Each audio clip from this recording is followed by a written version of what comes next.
This show is brought to you by the Genesis Communications Network, a world leader in talk radio since 1998. Visit gcnlive.com today.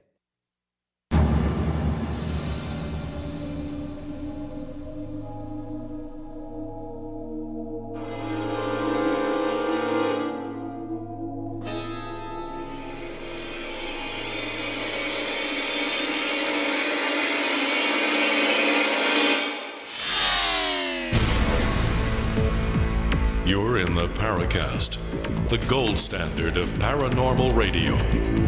And now, here's Gene Steinberg.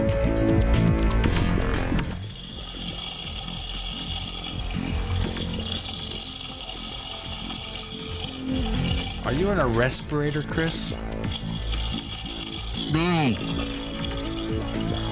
Oh, our listeners are going to freak out this week.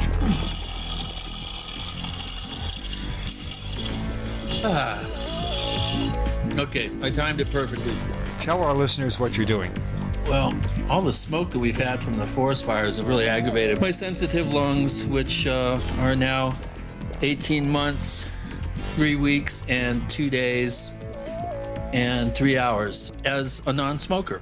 Unfortunately, all these forest fires that we've been having has inflamed my brachy in my lungs, so I'm doing these albuterol steroid nebulizer, which is like cold steam that you inhale in and out. And I tried to time it so that my session ended just before I got on the show so I could talk and not sound like wheezy Chris. Yeah, I'm glad that we're giving up on describing me as being this, that, or the other thing, but I didn't want to be wheezy Chris today. So anyway, my doctors put me on these nebulizer treatments. Other than being a little wheezy and short of breath, I'm doing good. How about you, Gene? You a baked fish down there yet? Well, I'm getting very close. It got to over 120 degrees. Ouch. About a week ago. And even with the air conditioner on full steam, we couldn't get it down below 85, which is fairly good. But in this kind of place where you have really, really bad insulation, this is not a luxurious state, folks. Well, you're lucky. I was at 111, and I couldn't get it down in the main part of the house below 90. And so I had to barricade myself into my office and put Reflectex in the windows, plug the doors with a rug, a blanket, and have the AC going full blast. And I was able to keep it down around 80. Well, it's better than we could do, but you're living in a place where the temperature routinely is 10 to 20 degrees lower. But those who say after record-breaking temperatures, there can't be global warming because some U.S. senator brought an ice cube to the floor of the Senate. I think that's got to be wacky. The wackiest thing in the world. Well, all I know is it was 111 degrees and a half on Tuesday here. And I wouldn't have believed it if I hadn't seen it with my own eyes on my thermometer. And just down the road in Cottonwood, it was 117. We're not used to that. I mean, it gets, we do about a week and a half, 2 weeks in triple digits, but this year it's just been brutal. I mean, it was made contact in the desert look balmy. Yeah, that would be contact in the winter. Yeah, well, I don't know about that. It was, 130, I think, something in Death Valley that day. Tuesday was just brutal. Oh, my God. 3 days ago. So the name of the book that Stanton Friedman and Kathleen Martin wrote was Science Was Wrong. And it claimed that global warming was one of those things where science was wrong. Well, I have nothing to say about that. That's it. I want to tell you about a couple of things we've been doing. This week I spent a lot of time trying to resurrect the Paracast store. Now that's where we're selling swag, T-shirts and jackets with our logo. And the place that we were dealing with stopped providing that service without notifying us. So one day I see we're not getting any orders after a while. Let's go on. Let me see what's going on with the service. So I log in, check our store, no longer comes up. So it's Cafe Press, right? Well, it was Printfection. Oh. And Printfection evidently has given up the retail store feature that competed with Cafe Press. So we went back to Cafe Press as of yesterday, and I took Red Pill Junkie's logo. After he gave you a diet, He was very kind. He gave you a diet, came out with a new version of the picture, and we have a version that perfectly fits the size of a T-shirt. So we've got T-shirts and jackets and mugs and iPad covers, things like that. And to find out more about it, you go to store.theparacast.com, store.theparacast.com, the official Paracast store. It is marked beta because I'm not a graphic artist. I don't play one on TV. So I got all the merchandise in there, and I got the descriptions and prices correct. And now hopefully we will have some forum volunteers who will get in there and clean it up, give it a shave and haircut, and suggest other merchandise. They have lots of different merchandise over there at Cafe Press. Now, I understand, I guess the prices aren't especially cheap for what we offer, but we only make maybe a few dollars per item. So the only way Chris and I will actually see anything from this is if we sold like 1,000 items a month, which I don't expect to happen. But there it is. If you want to have a T-shirt with our new logo, Chris on a diet, he plays the guitar, learns a new skill. I become a rapper. A new skill. I've been rapping on radio for years. I just haven't done it the traditional way. You go to store.theparacast.com, and that's where it is. Yeah. We also added some new features to Paracast Plus, and my dog sings Chopin, the introductory chapter of a book from Chris and Ray Stanford. We put that up at Paracast Plus. And then I went digging through the archives with the help of a listener who went back to 2010, starting the beginning of 2010, like February 28th. And we found a whole bunch of interesting episodes that should be ad-free, and we were able to improve the audio quality somewhat. And it goes back to Chris's first appearance as a co-host on the Paracast, March 21st, 2010. Remember that? Well, we remind you of that. Then we had Jim Mars and Frank Warren on March 7th, 2010. That episode is also now in Paracast Plus without the ads. And Jim Mars is scheduled for next week to return to the Paracast after 6 years. So it's a good time to have you listen to the original appearance. Ultimately, all the episodes from our second generation, 2010 through 2014, that haven't been put in Paracast Plus will be put there. But we're talking, about 250, 300 episodes. It's going to take a while. Well, hey, progress. We're making progress. So to learn more about the Paracast Plus, go to plus.theparacast.com, plus.theparacast.com. And Chris is working on this video that he made at Conflict or Catastrophe in the Desert. I like that, Catastrophe in the Desert. There you go. And that's going to be up in a couple of weeks or so? I should be able to get it up sooner than that. At least that's what she said. Okay, that works. So that's going to be really interesting. And if you want to learn more, go to plus.theparacast.com, plus.theparacast.com. We recently cut the rates for the 5-year and lifetime subscriptions. You want to check it out. There we go. Today, we're not going to talk about UFOs. How about that? Unless our guest mentions it. We're not going to talk about breakaway civilizations. We're not going to talk about 9/11 conspiracies. We'll wait till next week for those. We're not going to talk about any of that stuff. And we've invited somebody with the perfect name for a writer, Robert Damon Schneck. Tell me that's not a perfect name for a writer. You know, better than Chris O'Brien or Gene Steinberg. Well, it's better than us, but Schneck, yeah, it kind of has a snap to it. Right. Well, he's got a book out here called The Bye-Bye Man and Other Strange But True Tales. Now, a fictional version of The Bye-Bye Man apparently is going to be a motion picture come December. Wow. Obviously a horror film. He should introduce me to his agent. Oh, yeah. I had a really good agent at one time who could place properties in Hollywood, but she kind of sort of retired about 5 or 10 years ago. So I still have the property. I've got a treatment. You know, we've got Attack of the Rockoids, that sci-fi novel that Grayson, my son, and I wrote. We've got the treatment. We've got the series Bible. We've got all that stuff going.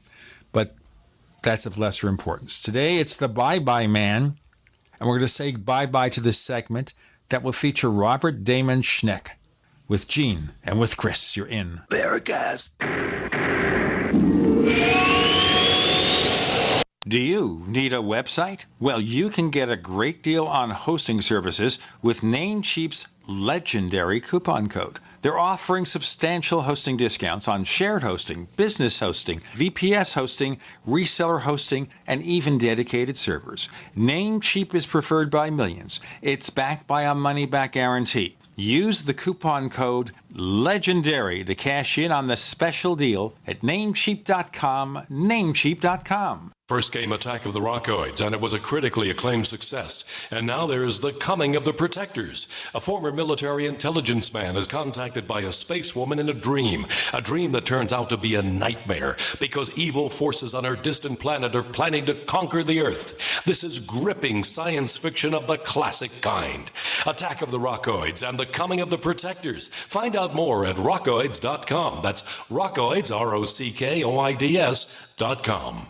I'm Nick Soboleski, a Select Quote agent with a true story that could save you hundreds of dollars a year. A woman named Linda just called. Her husband, Ray, has a $300,000 group life insurance policy, but is changing jobs and can't take it with him. Well, I impartially shopped the highly rated term life insurance companies we represent and found Ray, who is 41 and takes medication to control his cholesterol, a 10-year, $500,000 policy for under $26 a month. That's almost twice the coverage for less than half of what he had paid. If SelectQuote hasn't shopped for your life insurance, you're probably paying too much. For your free quote, call 1-800-403-4885. That's 1-800-403-4885. 1-800-403-4885. Or go to SelectQuote.com. We shop, you save. Get full details on the example policy at SelectQuote.com/commercials. Your price could vary depending on your health, issuing company, and other factors. Not available in all states. Hunters, anglers, campers, and survivalists. Get back to nature. Expand your horizons with the highest quality, most versatile, unique slingshots and sling bows on the market at slingbow.com. Slingbow products are compact and models start from just $17.98. They're perfect for your bug-out bag or storing in your vehicle. Give yourself and your loved ones the excitement and tradition of Slingbow, a new frontier in archery and truly modern twist on this primitive survival tool. Feel the thrill only at slingbow.com. Are you worried about your mom or dad living alone in their house? Hi, I'm Joan London. Listen, I know how difficult it is to find senior care for someone you love. That's why I recommend a free service called A Place for Mom. They are the nation's largest senior living referral service. Call A Place for Mom today. To receive free information on senior living communities in your area, call A Place for Mom at 1-800-704-6182. A Place for Mom offers free one-on-one advice from local advisors and a personalized list of senior living communities you can visit. If you have questions about senior care for your mom or dad, there's a place for answers, A Place for Mom. Call A Place for Mom in the next 10 minutes to get your free ebook on financing senior care as well as free information on senior living communities in your area. Call 1-800-704-6182. That's 1-800-704-6182.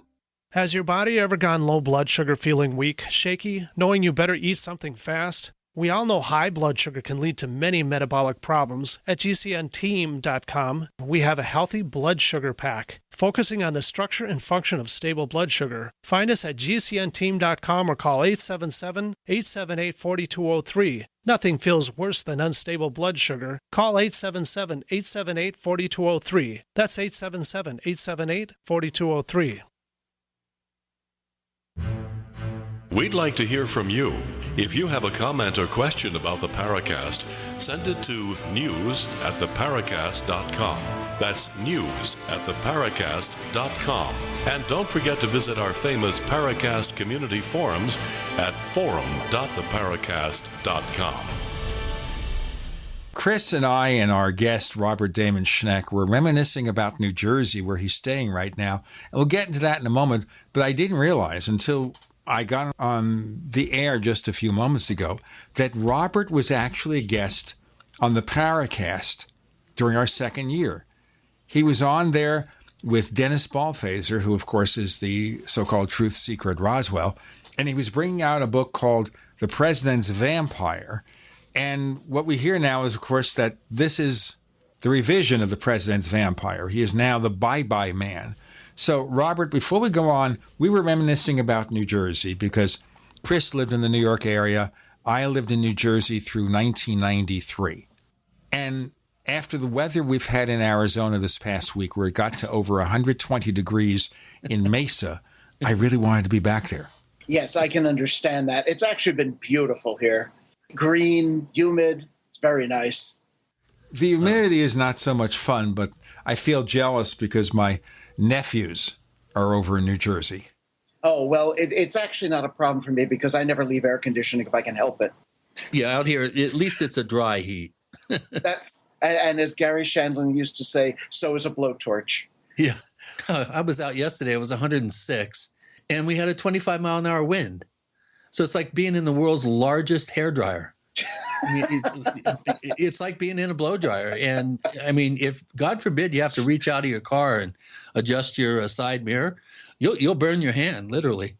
If you're traveling down, the road doing 50 or 60, you'll literally burn your hand. I think I would retreat to the mountains until it was over. I am in the mountains. I'm right at the edge of them. It was 111.5 here on Tuesday. Why do people live there? This is unusual. I mean, right down the road in Cottonwood, it was 117, and that broke their all-time highest temperature record. Why do we live here? I think we're kind of crazy. Part of it is that things had not gone so well for me in New Jersey, and the business I was engaged in was changing, so I thought a fresh start would be good. How about living in a place where there is no winter? Of course, I didn't think about global warming and the kind of effects we'd have now. So maybe that wasn't such a good idea. But at the time, it seemed, this was cool. In the winter where everybody's freezing to death in New Jersey and there's snow and everything, and where U.S. senators can bring snowballs into Congress and say there's no global warming because it snows. Mm-hmm. So they can do that. I figured, well, we'll get away from winter, and that's fine. And to be practical, unless it's really hot, the air conditioning in this place we live in keeps up with it. But I'll tell you something. Our dog Teddy Bear has a really interesting way of handling this. So during the middle of the day, I'll take him out for an afternoon stroll. When it gets really hot, what he does is he looks around, walks into the shadow, gets tired of it, turns around, and starts pulling back to the house. That's because Teddy Bear is no fool. Yeah. And he pants a lot. Right. Not that badly, but what he does do is he pulls me back into the house, and he's got, an iron bladder or something. Never makes a mistake. If he has to hold it in, whatever he has to hold in, he just manages to do it. Well, imagine being a dog wearing a fur coat in 120-degree heat. Oh. He's a Bichon. So you understand we're talking about long white hair. Mm-hmm. Well, enough of that. Okay, the transition here. And I'm jealous of you because you sold a movie. Right, something. Well, who's your agent? It had almost nothing to do with me, really. I did a lot of talk shows at that time. I was doing one radio show after another, and some people out in Hollywood heard me tell the story. And they called my editor the next day and asked if they could option it. And, we were all for that. That was great. No one believed it would ever actually happen. I don't know much about the movie business, but I do know enough to know that the odds of any film actually being made are extraordinarily against it. So after a couple of years passed, someone finally it was actually about a year ago, maybe a year and a half ago, someone called me and they said, your name is in Variety. And I said, why? And they told me that Harvey Weinstein or one of that his company had bought it, and then STX had bought it. And when they mentioned Harvey Weinstein, then it suddenly became very real that this could actually happen. Now, we have to mention here, the road to Hollywood is paved with all sorts of landmines. So because you get a book option for a movie, doesn't mean the movie will ever get made. Maybe you'll make a little bit of money from the option, which gives them the rights. And sometimes they'll buy up the rights because they don't want anybody else to buy up the rights. It's just a matter of getting control of the property eventually. But as you know, with a lot of movies, they go through all sorts of conniptions and all sorts of negotiations, all sorts of lunch meetings before anything ever gets done. And they can have, for example, movies even of popular properties, like a Superman movie. Mm-hmm. When they did Superman Returns back in 2006, before then, they were trying to reboot Superman. Nicolas Cage was once attached to it. They had all sorts of crazy things going. And then after the movie did so-so, it disappeared until Man of Steel, like in 2012. Even making a major movie of a character, my God, it's Superman. This has got to be a hit. It goes through years and years of development and nothing happens. Oh, yeah. The other thing, Robert, too, is you might not recognize the story. I don't expect to. I mean, the story had to be changed in order to make a coherent movie. Like a lot of paranormal or paranormal-looking things, the story that I tell in the book doesn't have a neat ending. It just kind of peters out. And obviously that's not going to work for a film. I'm sure they streamlined it and simplified it. I really have no idea what they did to the film, though. What they did to the story that they made into the film. I've had nothing to do with it except for getting the option checks, which I'm very grateful for. Yeah. Well, so, it's interesting that they extended the option. Most options only are 2 years, and they must have extended it a couple, 3 times. They did. Again, first they sent me the contract. If you've ever seen a Hollywood contract, the contract alone is worth seeing because it's funny. It's got to be 40 to 50 pages thick. It is. They have all of these little rules about things like they own this in every language throughout the universe. It actually says that. So therefore, because we now have water in the core of Pluto, and maybe creatures live on Pluto, somewhere in the center of the planet on Pluto, if they were intelligent and they wanted to make the movie The Bye-Bye Man. In Plutonian. Yes. In Plutonian, they'd have to go back and buy up the rights from the people who bought the rights from you. We got Robert Damon Schneck for his second appearance on the Paracast in 9 years, and we hope the next time will be a lot quicker. The book is The Bye-Bye Man, which is the president's vampire made into a movie. More to come with Gina and Chris. You're in Bye-Bye.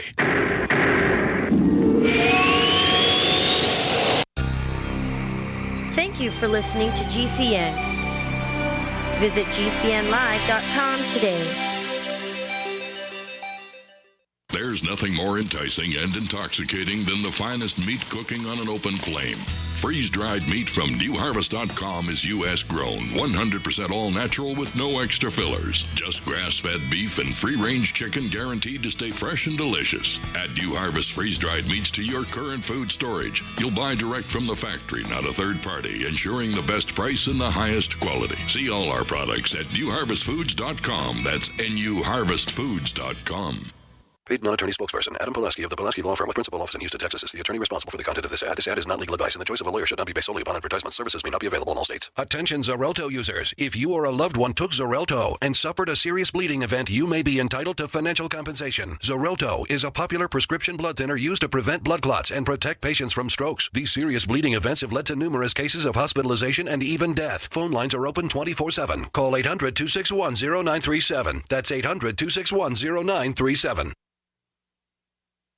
My computer is so slow, it's making me crazy. I used to have that problem. Did you quit using a computer, or did you buy a new one? No, I called Geeks On Site. They made an appointment to visit my home and showed up the same day. You mean they didn't ask you to bring your computer to a shop? That's what happened when I called a support company. Geeks On Site can go to your home or business or even repair your computer online. They have 24/7 emergency service. If you are having problems with your PC or Mac, call Geeks On Site, 1-800-591-1682. Our friendly certified computer repair experts are available 24/7. Call now for a free diagnosis. 1-800-591-1682. Data recovery, virus removal, and maintenance for all laptops, desktops, printers, and networks. That's Geeks on Site for friendly, certified computer repair experts available 24/7 over the phone or in your home or business. Just call 1-800-591-1682. That's 1-800-591-1682. 1-800-591-1682.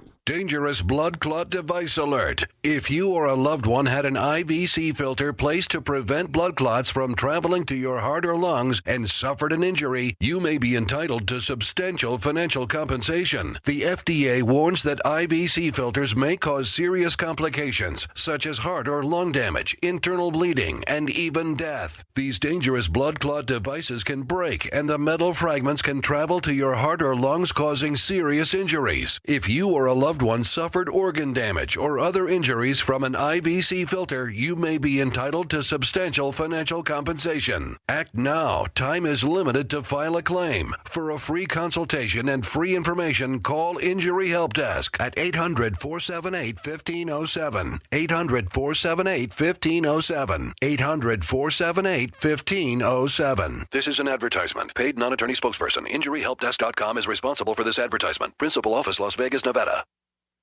Hi, this is Dr. Joel Wallach, the Dead Doctors Don't Lie guy. Have you ever wondered why farmers can keep their livestock lean and healthy just by feeding them minerals in a nutrient-dense diet? Before market, they cut off their minerals, leaving them to crave high-calorie grains to fatten them up. So if weight control is this easy, why does the medical system prescribe invasive surgical gastric bypass for humans? The truth be told, according to research, you can avoid over 900 different diseases just by getting 90 essential nutrients daily. Check us out on the web at sonsoflibertyteam.com. and order your Healthy Start Pack and get your 90 for life. Or dial 855-301-TEAM. I said essential, not optional, and every day. Easy. 90 for life on the web at sonsoflibertyteam.com. Or call 855-301-TEAM. That's 855-301-TEAM. That's 855-301-TEAM. Check us out on the web at sonsoflibertyteam.com. At sonsoflibertyteam.com.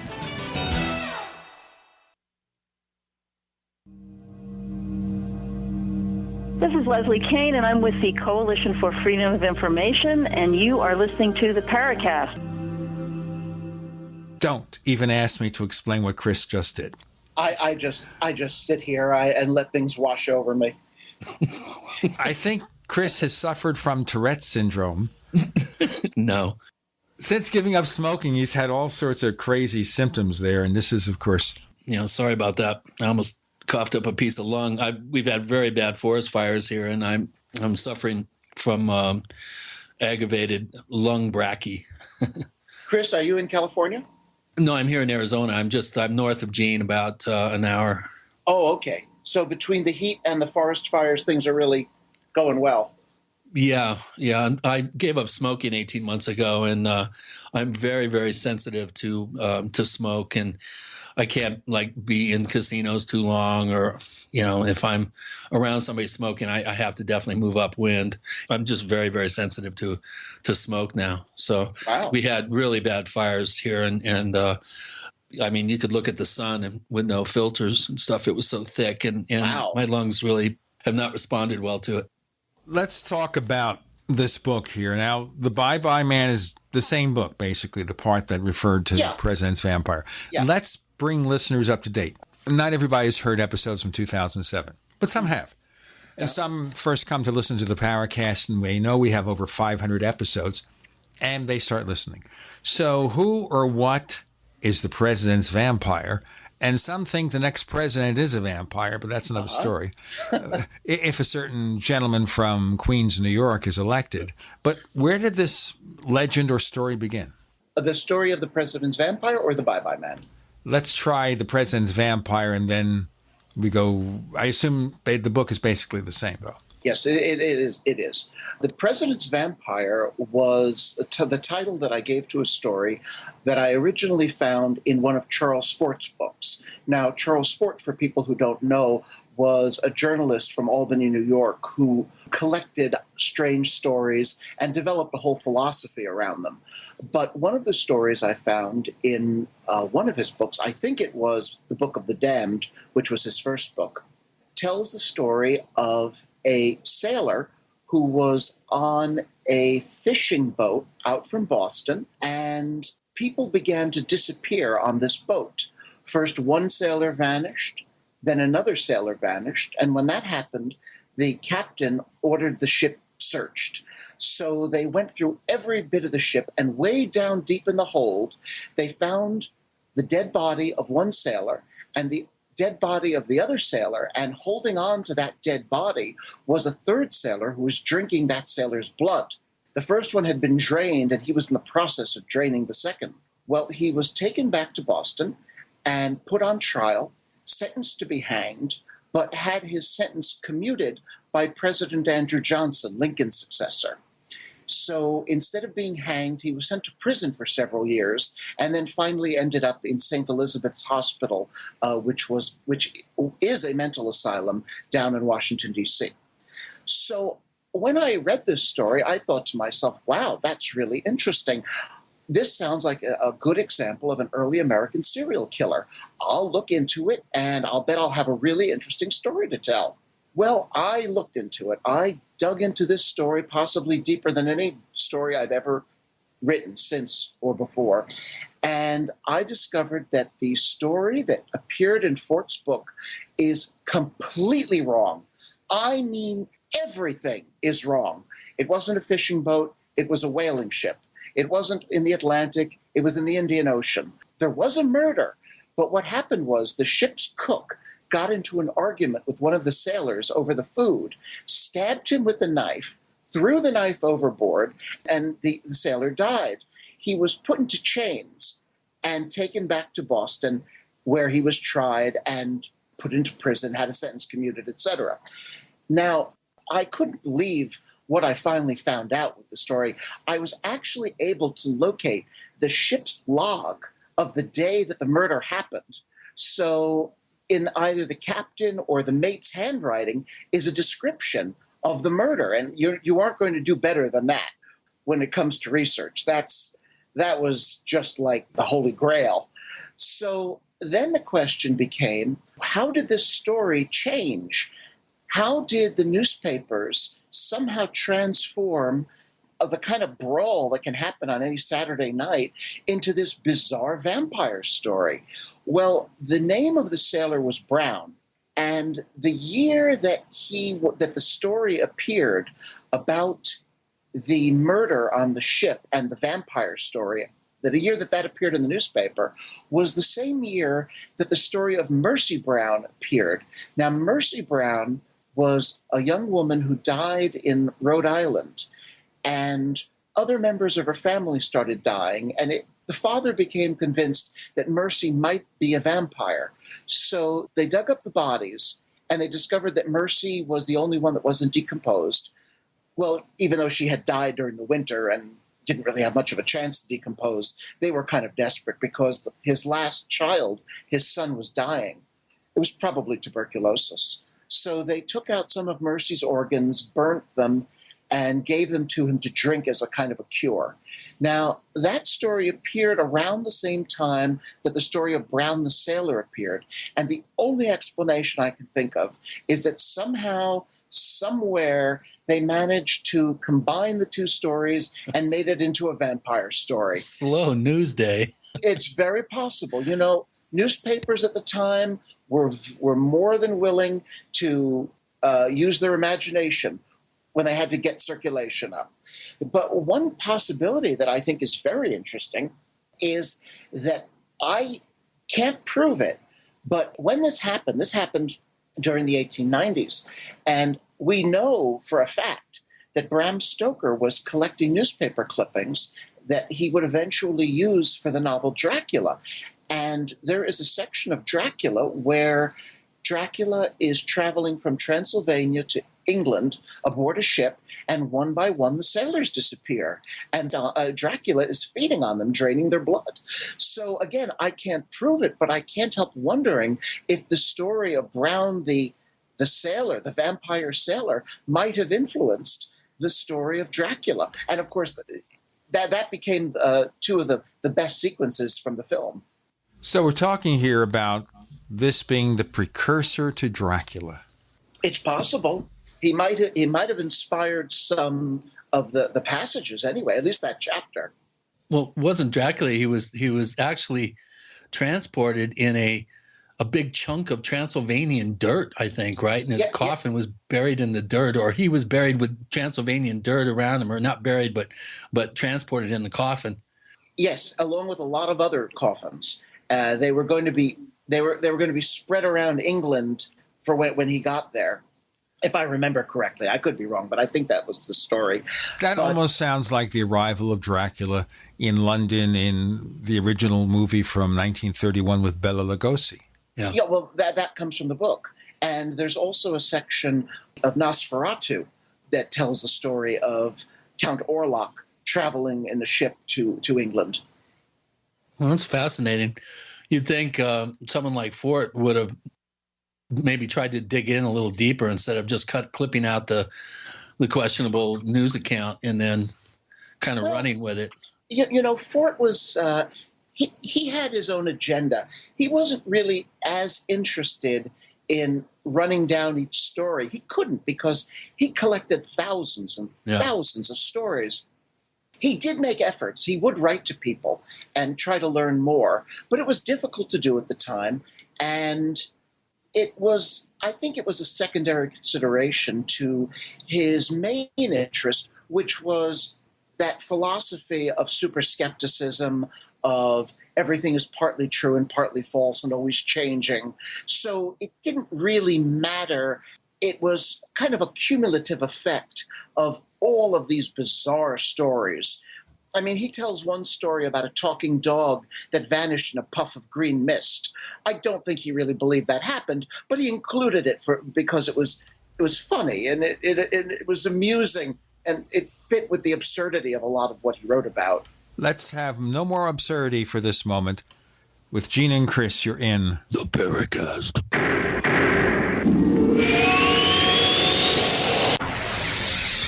You are listening to GCN.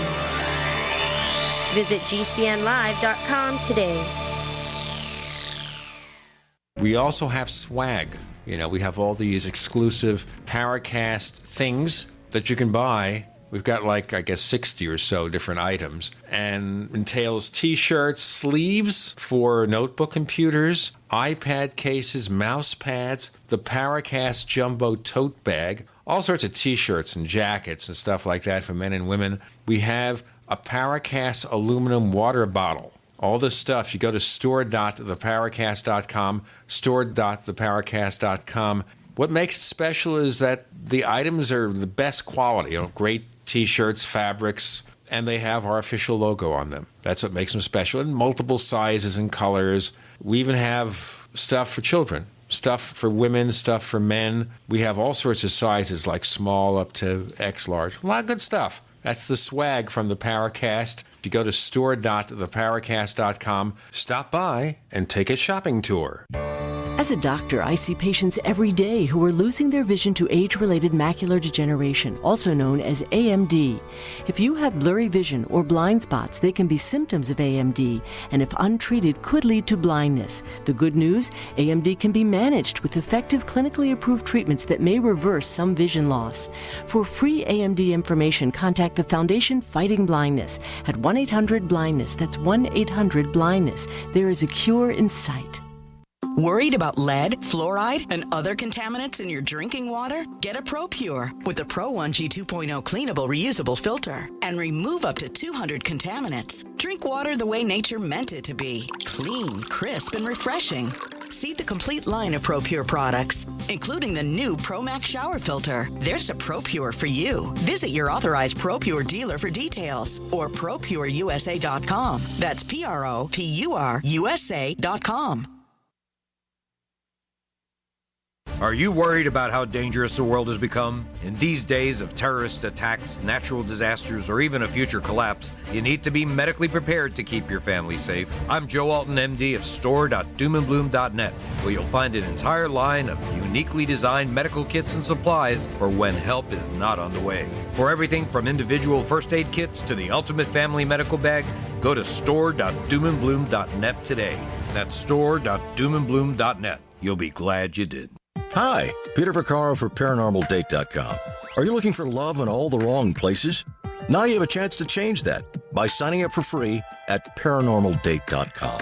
This incredible dating site puts people of like minds together. People who are interested in the strange, the unusual, mysteries, ghosts, UFOs, and the afterlife, and so much more. ParanormalDate.com was developed for you, people seeking a viable alternative to the other dating services. You can join for free by going to ParanormalDate.com, and if you decide you like it and want to connect with people, use the code GEORGE for a substantial discount. Mark Rawlings, president of ParanormalDate.com, says so many people hunger to share their experiences about the paranormal, the unexplainable, or the afterlife, and so much more, and this is the source for them to meet and share that common interest. So sign up for free at ParanormalDate.com, ParanormalDate.com, and use the code GEORGE if you decide to connect with someone you like. Worried about lead, fluoride, and other contaminants in your drinking water? Get a ProPure with the Pro 1G 2.0 cleanable reusable filter and remove up to 200 contaminants. Drink water the way nature meant it to be. Clean, crisp, and refreshing. See the complete line of ProPure products, including the new ProMax shower filter. There's a ProPure for you. Visit your authorized ProPure dealer for details or ProPureUSA.com. That's ProPureUSA.com.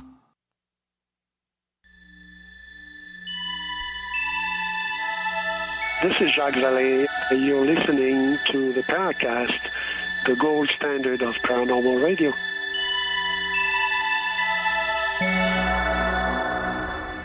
We return to the absurdity, the possible precursor of Dracula, the Bye-Bye Man, or, of course, President's Vampire, with Robert Damon Schneck making his second appearance in the Paracast. I don't know why we didn't have you on the show again earlier. Well, I really should have come on after my last book came out. I have another book called Mrs. Wakeman versus the Antichrist, that anyone who enjoys The Bye-Bye Man or The President's Vampire would definitely enjoy Mrs. Wakeman versus the Antichrist, which is another collection of bizarre tales from American history. It includes things like murderous cults, people that commit suicide by chopping off their own heads, a poltergeist, a town that was named after a poltergeist, lots of things. It's a really nice collection of stories. Now, that sounds like fuel for a motion picture, too. Oh, yeah, it's funny. Almost everything I write could be the first 10 minutes of a horror movie that then switches to 25 years later. Right. It's just a lot of what I write is like that.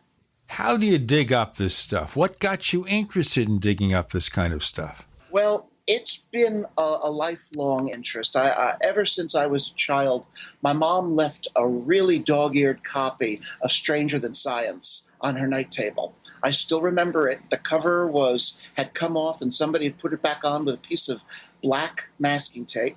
I tore through that book, and it fascinated me. That was the first time I'd heard of the abominable snowman and the Loch Ness monster and so many other things, and that put me on the path. Following that came TV shows like In Search Of and The Night Stalker. I seem to have some innate tendency towards oddities, and I always have. Do you have a real day job? Nope. This is it. Well, you're just as bad off as we are. Yeah. I do oddities pretty much 24/7. In fact, I've been getting ready to write a proposal for a new book, and I have been spending whole days just going through old newspapers, looking for clippings, stories that have been forgotten or lost, or things that when I come across them, I shake my head because I can't believe this story has been forgotten.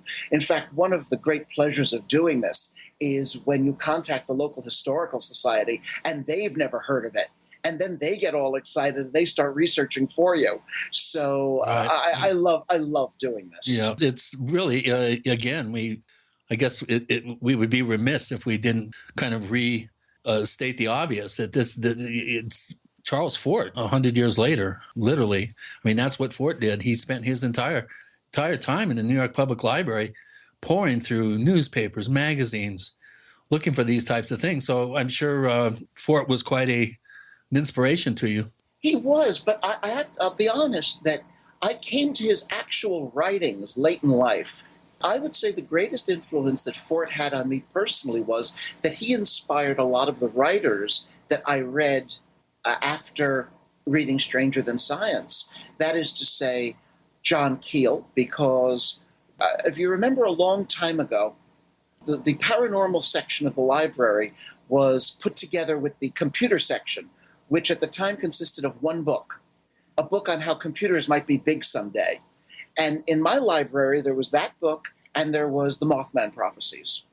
And I think there was a couple of Hans Holzer's ghost books. That was it. But I devoured the Mothman Prophecies. Yeah. Then when I found Bernard Heuvelmann's On the Track of Strange Animals, that book became that was really a life-changing book for me. I was utterly fascinated by that. And it led to Ivan Sanderson's book on abominable snowmen around the world. That was probably the first genuinely big book I ever read. And then that, of course, led to other books along the same lines. And I was fortunate also in that it was the 1970s, so there were tons of really cheap paperbacks on everything from ghosts to witchcraft to the Bermuda Triangle to flying saucers. There was so much on flying saucers at the time. So I was kind of lucky in that what I was fascinated by was readily available and affordable. Now, we should mention here, that's how I got a lot of my UFO and paranormal books. I would go to the used book section or the remainder section at the Samuel Weiser bookstore. Is Samuel Weiser still in business? Yeah. Samuel Weiser still it's in Manhattan, though. Yeah. Right, Lower Manhattan. And I go there after school, and I bought a lot of things. Now, Stranger Than Science, that was the late Frank Edwards. And I remember Frank Edwards, to show you how old I am, I was actually on TV with Frank Edwards. And we kind of became acquaintances. We were in regular touch, and then he dies. He ups and dies. Not my fault. But one of the things here that made Edwards unique is that he started to talk about UFOs and paranormal stuff on a national radio news show. Mm-hmm. And eventually, they fired him. Was he before Long John Nebel? He didn't do an all-night show, but he basically did this kind of stuff in the early 50s, and I think Long John came somewhat later. Edwards was on Long John's show from time to time. I know that. So he is not the pioneer in paranormal talk radio, because he was a newscaster and a commentator. Long John is the guy who created the format. I mean, they threw him out there. He was a guy who was doing auctions in New Jersey and telling real great stories. And somebody at WOR in New York, listening to Long John in action, said, this guy would be good in radio. And the way he talked would be with long pauses quite often. He kept his regional accent. He was in no way what you would call a radio broadcaster, except he attracted people right and left. And there would be no Art Bell or any of the people who succeeded Art Bell without Long John. Mm-hmm. But he was, in person, let's just put it this way. Twice in my life, I've met Steve Jobs, who a pretty mercurial kind of guy, for a few minutes. Mm-hmm. And he could be rude. Long John made Steve Jobs look happy and friendly. Yeah, I've heard things like that. But he could be a real gentleman on the air. Oh, he was a good actor. Let's put it that way. I say.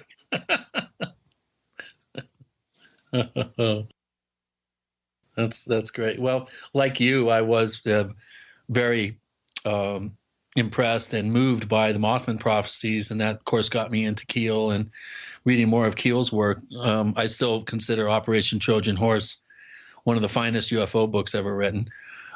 So we do share a lot of commonalities there. Stranger Than Science was instrumental in my world as well as all the Wild Talents, The Damned, and Low were big books too. I remember reading those when I just started college, and blew me away. Of course, Fort's writing style leaves a lot to be desired.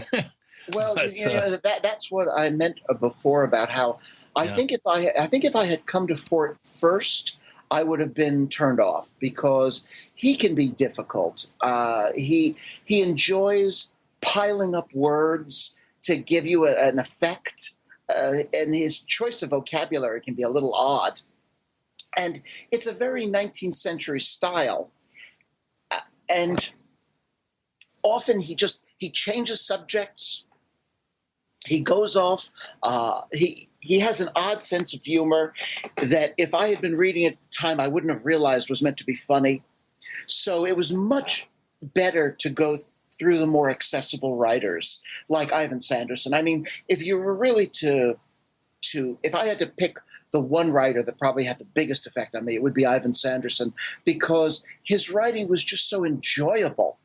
He wrote so well, and the stories he told about jungles and exotic places were so exciting. Yeah, very compelling. It was just, and then you'd see a picture of him with a lemur sitting on his head. And also, he lived in New Jersey, which was fascinating to me because I think he died in 72, 73. Yeah. So he was still alive when I was young, and I thought, wow, I could meet him. So it was, like I said, it was just, I had a real fascination for Ivan Sanderson, although, I never heard him on the radio at the time. I never saw him on television at the time, but I did have the books because the library had them, and then I was able to finally find them. Even though the only book they had for a long time was that last one he wrote, I think, Invisible Residents. Yeah, which is another classic UFO book. Yeah, and so... We've got Robert Damon Schneck. We've got Gene Steinberg and Chris O'Brien. You're in The Paracast.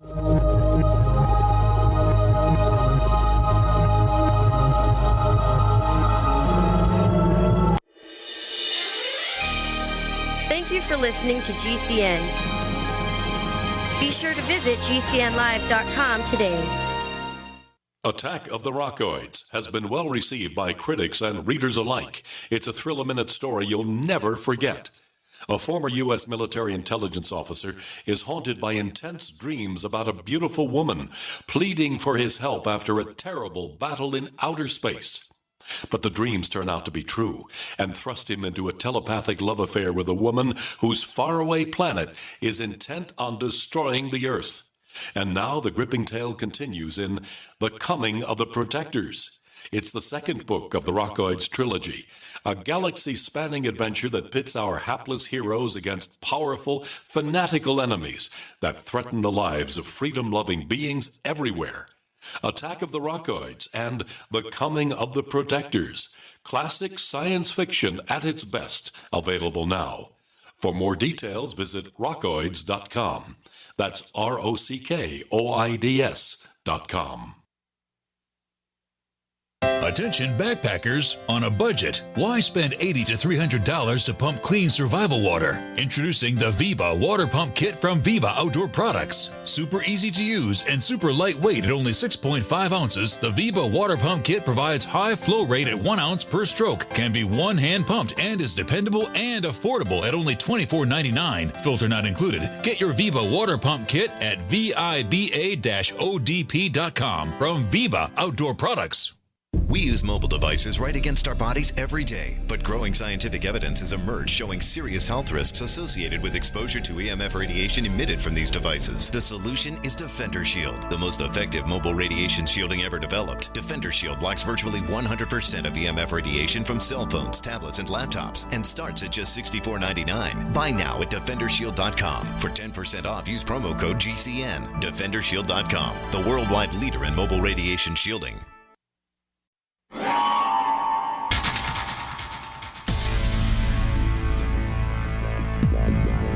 Welcome back to the Paracast, the gold standard of paranormal radio.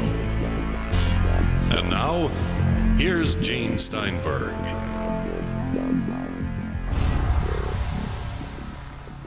When we remember Ivan Sanderson, I was out at his farm once or twice. Oh, boy, you had the chance to meet him? Oh, boy. Yeah, 3 or 4 times, at least that, maybe more. I wasn't a friend of his, but I would go out with Jim Moseley. Oh, you know Jim Moseley, too? Oh, my God. I was the first full-time employee of Saucer News. Oh, for heaven's sake. I didn't know that. Jim and I go back to the early 60s. I was a teenager in Brooklyn, New York, and I had purchased a copy of Jim's Saucer News from Samuel Weiser. And I wrote a letter, and Jim called me. And then as I grew older, I helped him out with his monthly meetings in New York City. I remember him during his brief marriage to this crazy woman named Sandra, who's probably listening now and will now write me nasty letters. Although she did produce a sign for the front entrance of my son's bedroom when he was still living at home with us. Jim was on the Paracast. He was probably been on the show practically more than anybody. He was on the first episode. The first episode of the Paracast, which was February 28th, 2006. We had Brad Steiger, who helped name the Paracast, by the way, because originally we were going to call it Paracast World. And he said, why not just the Paracast? And we said, yeah. And then we had Jim Moseley. So it was like a 90-minute show at that time, half Moseley, half Steiger. And when you look at Jim Moseley through the years, we had him on maybe a very, very few months before he died. So all totaled, we had Moseley on, 16 times. Whenever I needed a guest and I didn't have anybody that week, I'd say, Jim, guess what you're doing? Gene, you were going to tell the story about visiting Ivan Sanderson's farm? It's something I barely remember. I remember being taken out on a long trip. I think it was Blairstown, New Jersey or something like that, really out in the boondocks. And I wasn't a big person about that, but we went into his living room and we hung out for a while and we talked shop. And maybe that happened once or twice. Living room filled with African artifacts and Tibetan dorjas and stuff. Oh, yeah, there were a lot of strange things there. But strangely enough, the home I remember most was not Ivan Sanderson, but Charles Berlitz, because his workroom, his home office, was built from a ship's cabin. Wow. It was lonely at the top. Well, if I ever get there, I'll figure it out. Did Sanderson have animals? I'm sure he did, but like I said, I barely remember it. For some reason, it's one of those things that really did make a huge impression. Possibly I was tired or something. Right. And after the long trip, I was just glad to sit down and have a soft drink or maybe a bite to eat for lunch. It wasn't a long visit, maybe an hour or two. Right. And we did this once or twice. Plus, it's 50 years ago. It's half a century ago. Who were you with? It would be with Jim Moseley. One time we flew to the Midwest. We met Jacques Vallée shortly after he wrote his first book. And then we saw Ray Palmer. How many people met Ray Palmer? Not many. Wow, that is something to talk hand about. raised. And So you went out to Wisconsin? We went to Amherst, Wisconsin. Did you have a chance to meet Shaver?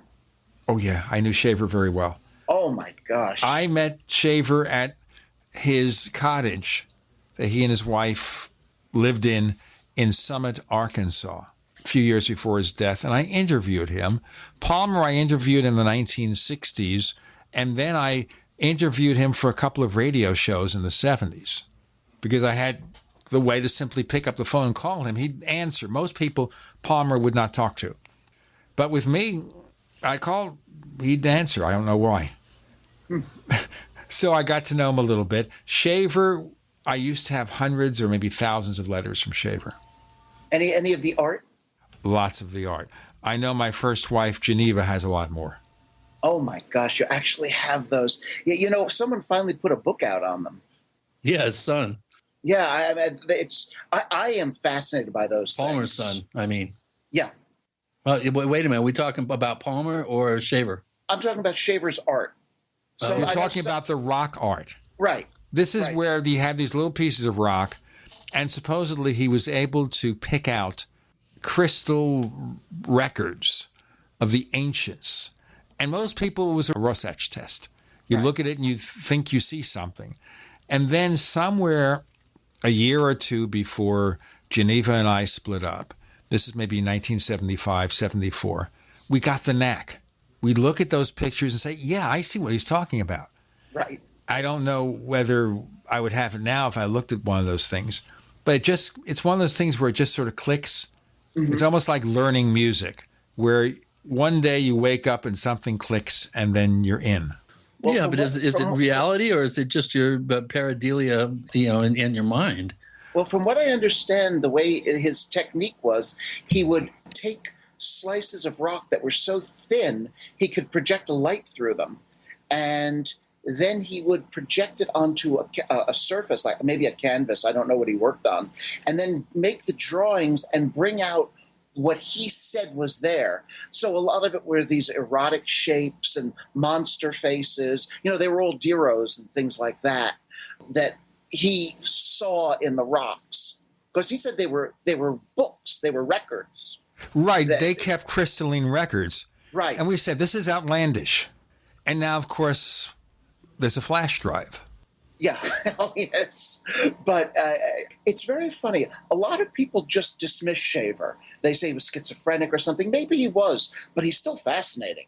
Well, he spent a number of years in a mental institution. Yes. And according to the book on Shaver written by Richard Toronto, who was on the show a couple of years back, and he has a sequel to that book, he may have been railroaded there because the family wouldn't have anything to do with him because they thought he was a kind of a whack job. But Palmer's relationship with Shaver was really, really very unusual because as much as he promoted Shaver, he sometimes didn't act in his best interests. The revelation that Shaver had been in a mental institution, that goes back to my interview with Palmer in the 60s, where he said this. He just dropped it in the middle of something, never said it before publicly. But he did, and then Shaver said, no, I wasn't, but of course he was. Right. Because there were a few years that he didn't account for. And those were the ones that he spent in a mental institution, if I remember correctly. Exactly. We can talk all day about Palmer and Yeah, Shaver. I'm sorry. It's so easy to do that. But it's exciting for me to talk to someone who met people that I'm so fascinated by. Since you raised the issue, what was your reaction and opinion about Shaver and what he said? Because this takes us back to the breakaway civilizations conversations we've had in the Paracast lately. You mean about the whole idea of Diros and Tiros and all that? The whole idea of there being another civilization on Earth, tenants in the building. It doesn't have to be Diros or Tiros, but that's a fairly common legend with different words and different names. It is. It's a funny thing because... And I thought we weren't going to discuss this, folks, but you know what? Well, I think that Shaver is fascinating because he is the sort of person that could have almost started a religion. He could have he is the kind of person that starts a mythology. And I guess that does relate a little bit to the Bye-Bye Man because that was an experiment, a casual psychical research experiment that I could see becoming a part of American folklore. Likewise, someone like Shaver, perhaps he was mentally ill, perhaps he did have delusions, but he was able to put it together. Between him and Palmer, they were able to put it together into this coherent and fascinating view of a world in a world that explained so many of the oddities in our world. It explained psychical phenomena. There were the Diros with their detro rays. Was it detro rays? There were telog rays. We've got to cover more of this because it's inevitable that things fall into places you don't expect. Robert Damon Schneck, Gene Steinberg, Chris O'Brien, you're in The Paracast.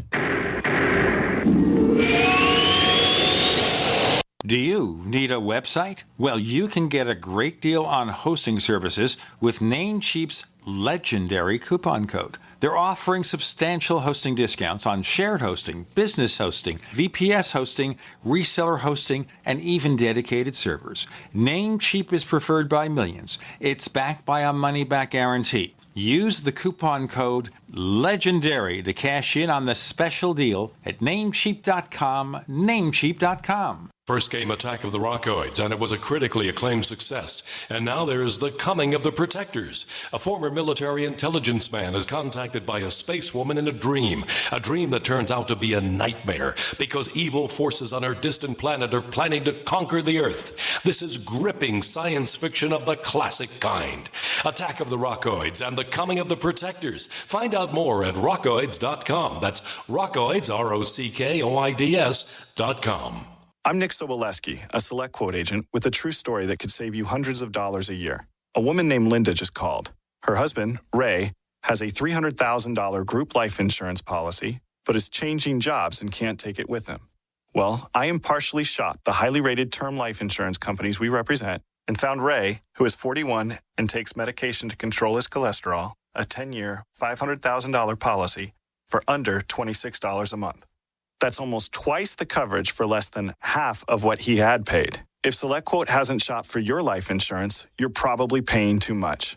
For your free quote, call 1-800-403-4885. That's 1-800-403-4885. 1-800-403-4885. Or go to SelectQuote.com. We shop, you save. Get full details on the example policy at SelectQuote.com/commercials. Your price could vary depending on your health, issuing company, and other factors. Not available in all states.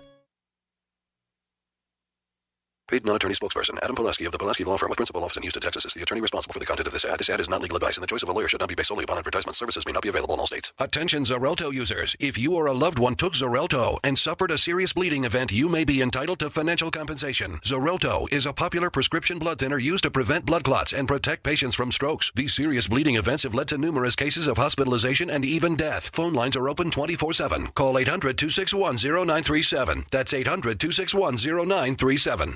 Here's Dr. Paul Meyer, Christian psychiatrist, author of 85 books, and founder of the national chain Meyer Clinics, to tell you about To Your Health liquid vitamins. I've been taking these every day for over a decade now, and I try to encourage every one of my clients to take them every day. And there's a number of reasons. First of all, it's the best vitamins you can get. It's got dozens of vitamins, antioxidants, and nutrients in it. And then the most important reason why I do it as a psychiatrist and recommend it to my patients is because it's got brain food in it. It's got the essential amino acids. It's got tryptophan, phenylalanine, tyrosine, choline, vitamin B6, and these chemicals that are all natural from food turn into the brain chemicals that make you happy. To Your Health is delicious. Find out more today. Call us 800-801-3459 or visit online at mytoyourhealth.com. Use the coupon code RADIO15 for a 15% discount on your order. That's mytoyourhealth.com.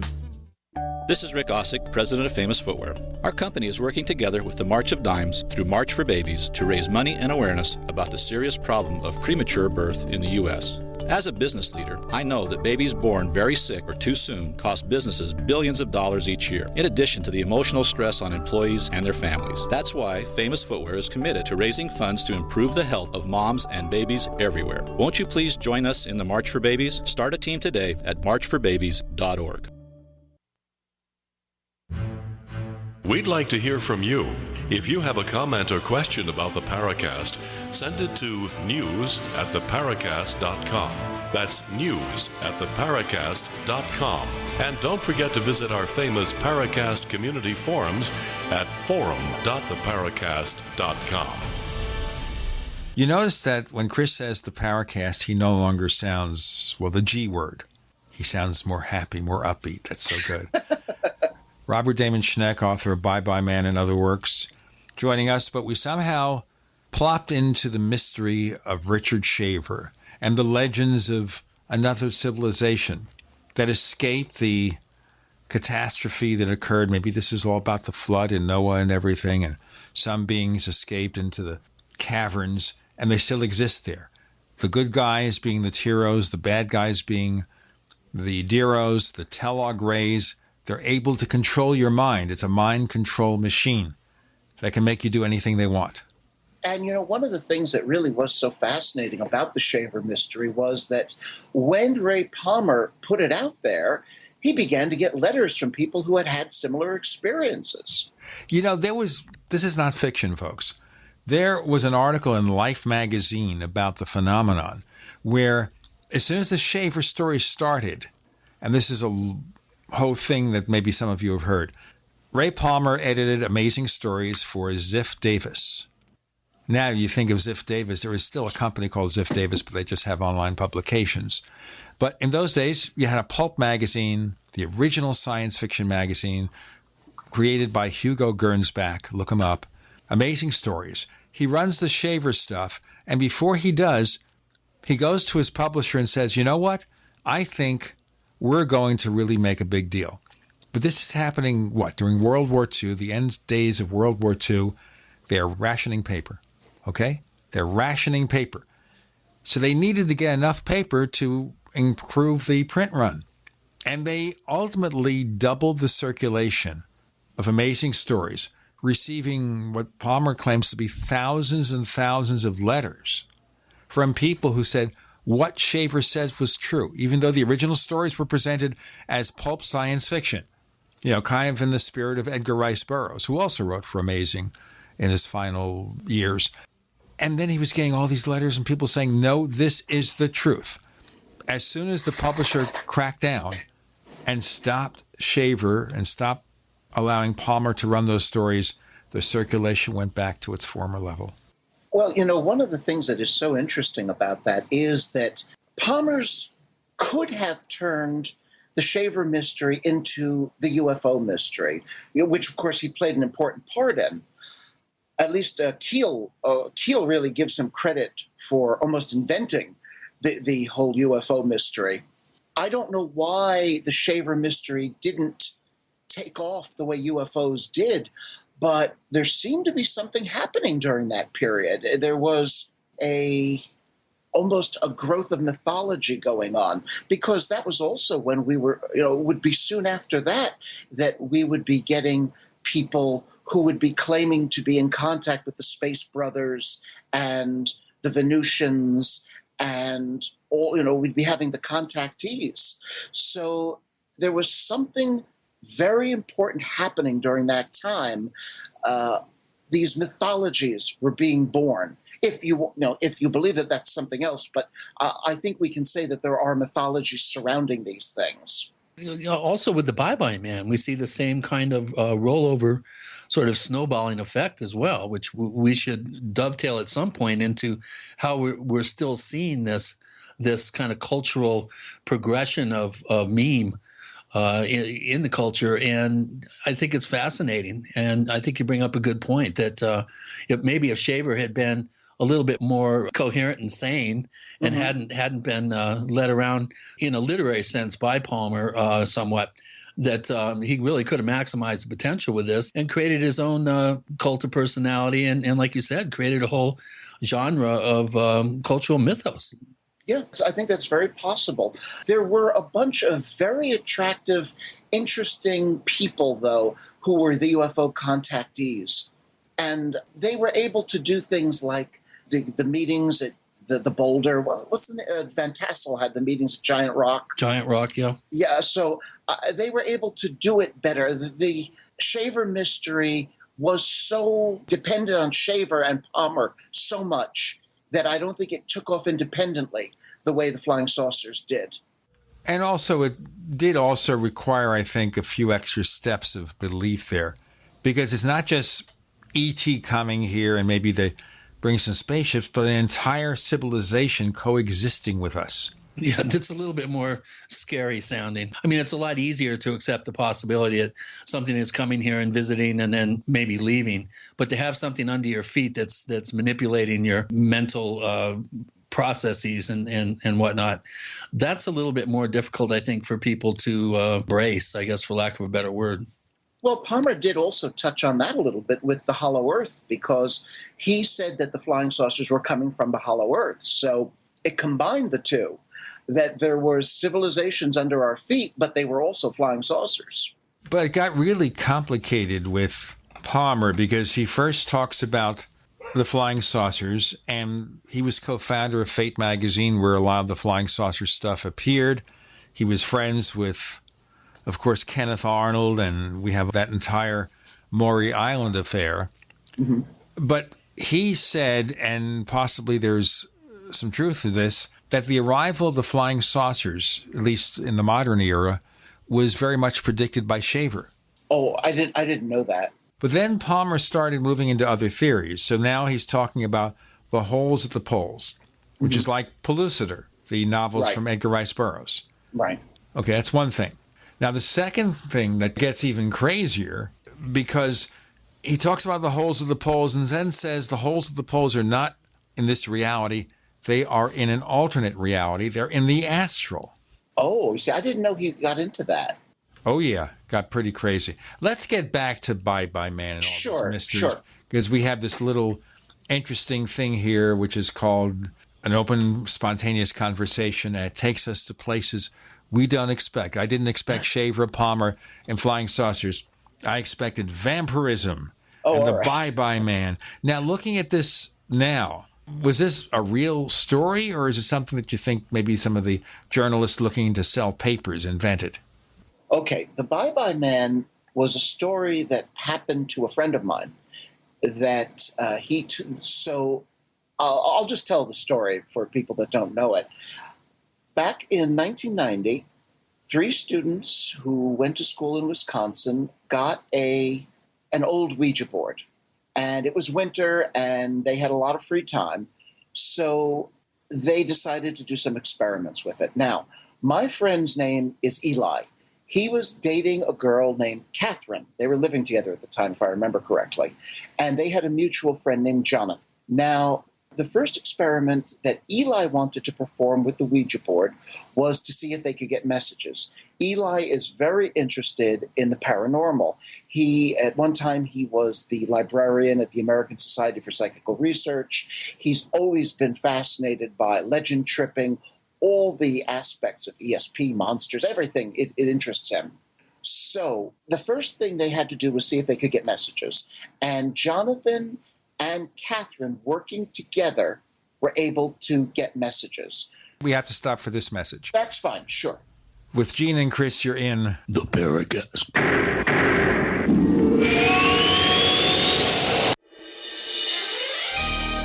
Thank you for listening to GCN. Be sure to visit GCNlive.com today.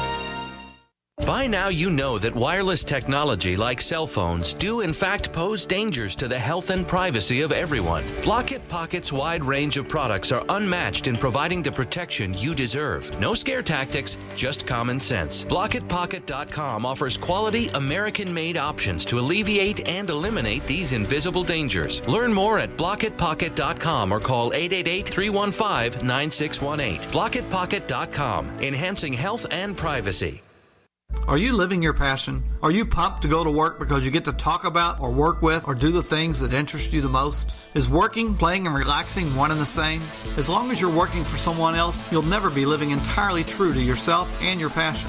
I'm Pharmacist Keith. Let me show you how you can work around your current schedule, create the extra income so you can live your passion. Visit radio.recordedvideo.com. That's radio.recordedvideo.com.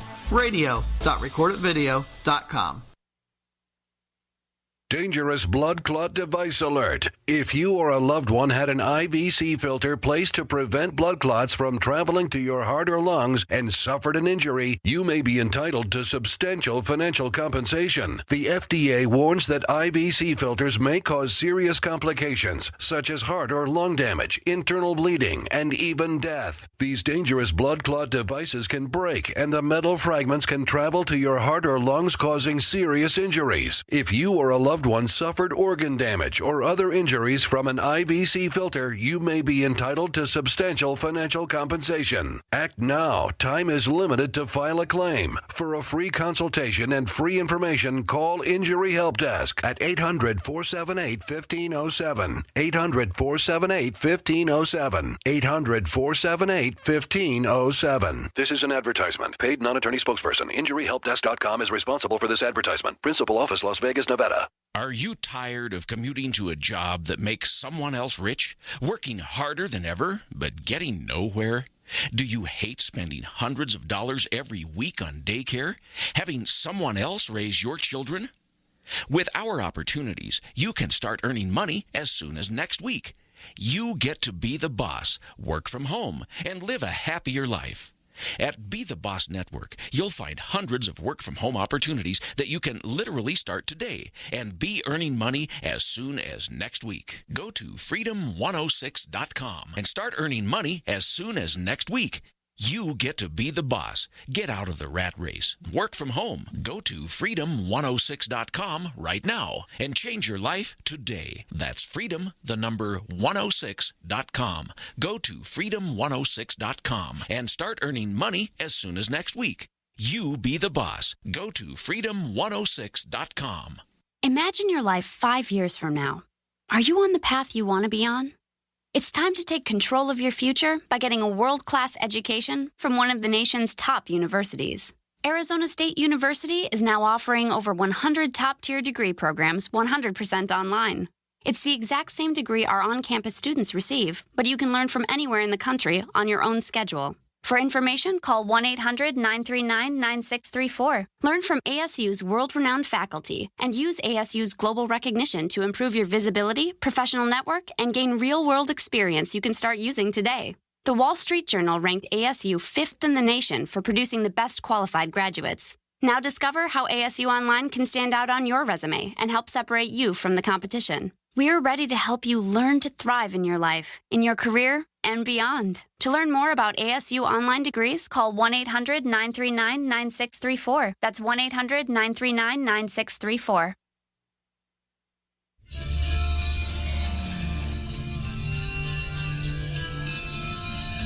Hi, this is Bryce Abel. I'm the producer of Dark Skies, the co-author of AD After Disclosure, and you are listening to the Paracast, the gold standard of paranormal radio.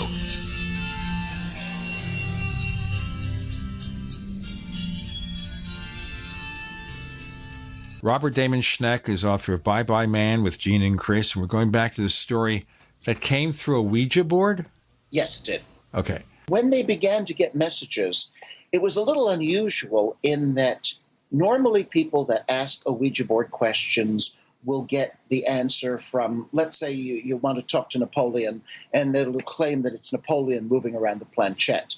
But this was unusual in that the only way they could get messages was through something that called itself the spirit of the board. It was a little bit like a medium's control. You know, when a medium is holding a seance, often they will have a control. That is a spirit that they use to meet or contact other spirits. There have been some famous controls. This medium had a control that called itself the spirit of the board, and it introduced them to a number of spirits that had never lived. That is to say, they had always been spirits. And most of what came through the board was pretty nice, normal stuff about good vibrations and light and love and let's have crystals and things like that. So it was pretty harmless stuff. Eli wanted to push a little further. He wanted to see if they could get messages, if they could still get messages if, for example, Catherine and Jonathan were blindfolded, if the lights were off, if they could get messages through still despite all this kind of interference. And they did. They were still able to get messages despite that. And then he took it a little further. He would write questions in a notebook and concentrate on it and see if they could get them to answer them. They didn't have quite as much luck with that, though he said they did get a few things that suggested something was happening. Finally, he decided that it would be most interesting if they could come in contact with a spirit of someone who had lived. That is to say, an actual ghost-type spirit. Instead of all these spirits that had never existed in the world, he wanted to talk to a spirit that had lived, could get some information from the board and look it up to verify that this was indeed accurate. And that's what they wanted. That was the next step in the experiments they were doing. Now, the spirit of the board didn't have any luck contacting someone like that. But the spirit told them that he was in contact with somebody who was still alive, but that this person was very evil and he didn't think it would be, the spirit didn't think it would be a very good idea for them to talk to him. Well, that did it for Eli. This was the one he wanted to talk to. He had to talk to this one because he loves horror. He loves that sort of thing. And Catherine was reluctant, but eventually they forced the spirit of the board to at least convey messages between them and this figure that called itself the Bye-Bye Man. They eventually got the spirit of the board to do it by going on strike. The spirit of the board and the other spirits love to communicate. So they said, we're not going to communicate with you anymore unless you give us messages from the Bye-Bye Man. And that's how, through a long series of sittings, they were able to put together this story. Now, the story that they told was that the Bye-Bye Man had been born in Louisiana sometime in the 1920s. He was an albino. His parents, or parent, we don't know anything about him really, stuck him in an orphanage in a place called Algiers. Now, as the Bye-Bye Man got older, he never gave them any other name besides the Bye-Bye Man. He became more and more restless. He wanted to escape from the orphanage. He ran away. Finally, he was old enough that he attacked a nurse with a pair of scissors, seriously injured her, and escaped and began to ride the rails. Now, there's no explanation for how this happened or where he learned it, but apparently he became involved with voodoo or black magic. And bodies, horribly mutilated bodies, began to turn up by the railroad tracks with their tongues and their eyes missing. And what he was doing was he was collecting their tongues and eyes and putting them in a bag that was called the bag or the sack of gore. And at this point, he was wearing a black peacoat, a broad-brimmed hat. His hair had grown long, and he would wear dark glasses with the lens painted black. Sounds like Edgar Winter. Yes, a little bit. What he was doing with those eyes and tongues was he had sewn them together into a monster and somehow brought this monster to life. And this monster was called Gloomsinger. And what this monster did was it helped him find new victims. Now, the Bye-Bye Man found victims by them learning his name. Once a person learned the name, the Bye-Bye Man, it turned them into a kind of a beacon. And as long as they thought about that name, he would begin to head in their direction. He would start to ride railroads and come towards them, getting closer and closer for as long as they thought about him. Now, he was blind, but Gloomsinger, his monster, would help him finally close in on the victim. Gloomsinger was all tongues and eyes, so apparently he would walk around on those tongues, locate the victim, and when he found them, he would give off this whistle, and this whistle was a signal to the Bye-Bye Man to come in and kill the victim.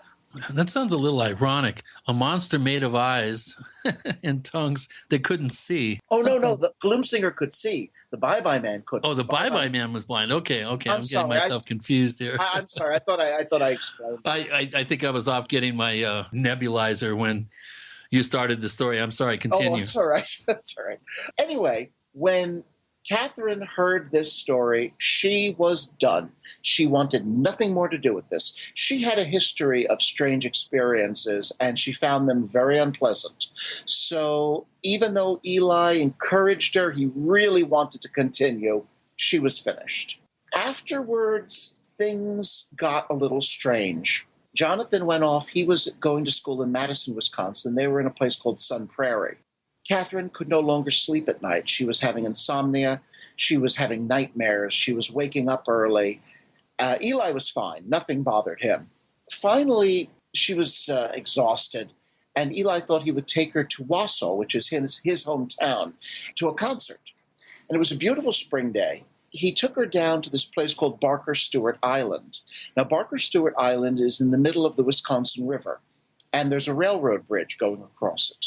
Its nickname is Body Island because the bodies of lumberjacks who died upstream would sometimes wash up on Body Island.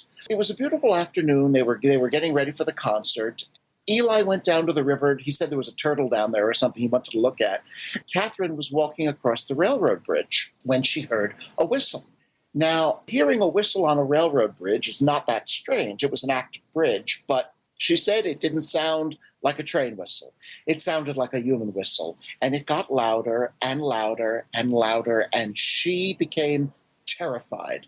She ran off the bridge. She had spent the rest of the day having panic attacks. It was a terrible experience for her. Eli heard nothing. Soon after that, he went to go visit Jonathan in Madison.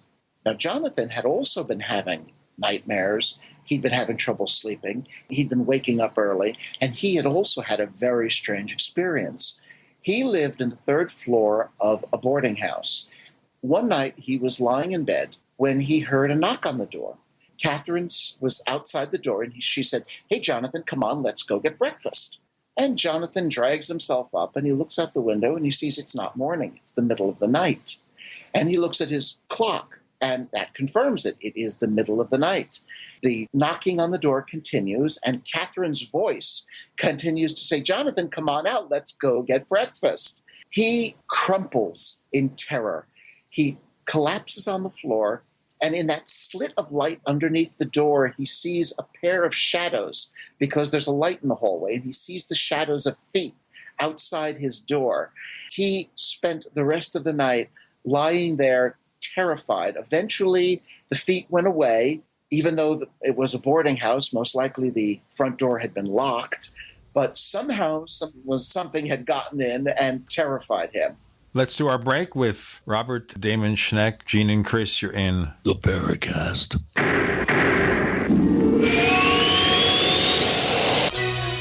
Thank you for listening to GCN. Visit GCNlive.com today.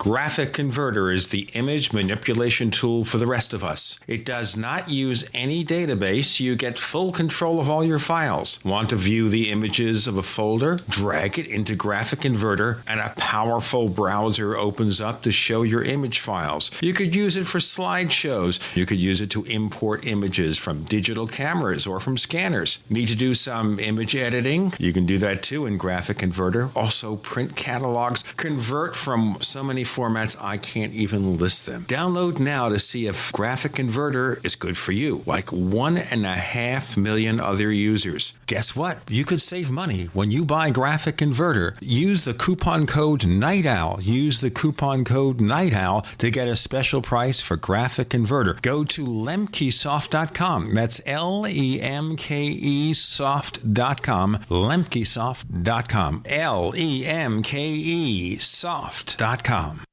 This is Dan Pilla. Do you owe the IRS money you can't pay? Are tax debts crippling you? I've defended people from the IRS for over 30 years. I've helped thousands, and I can help you too.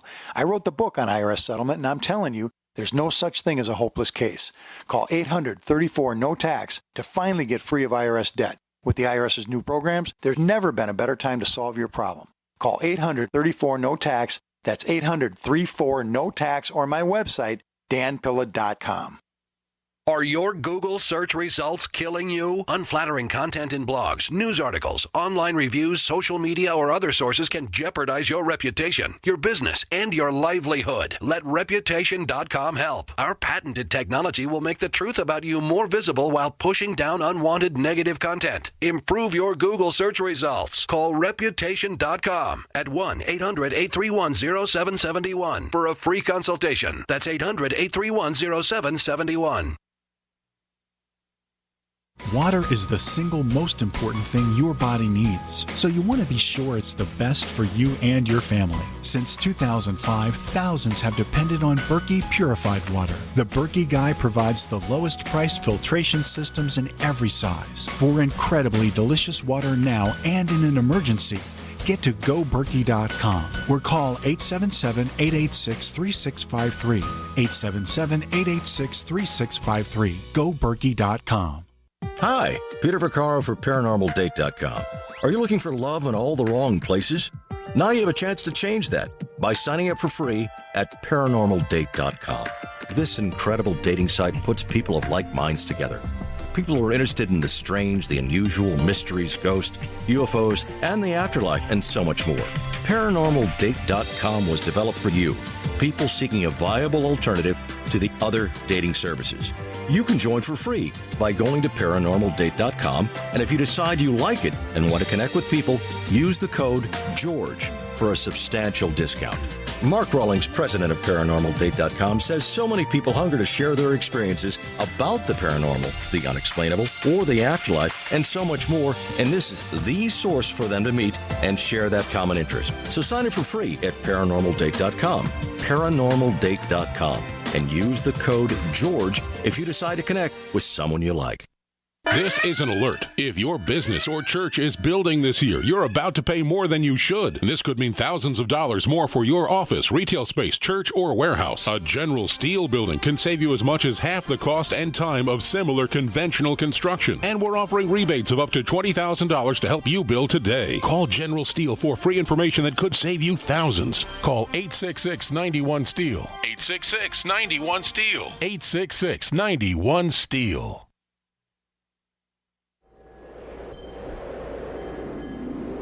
Hello, this is Rosemary Ellen Guiley, and you're listening to the Paracast, the gold standard of paranormal radio.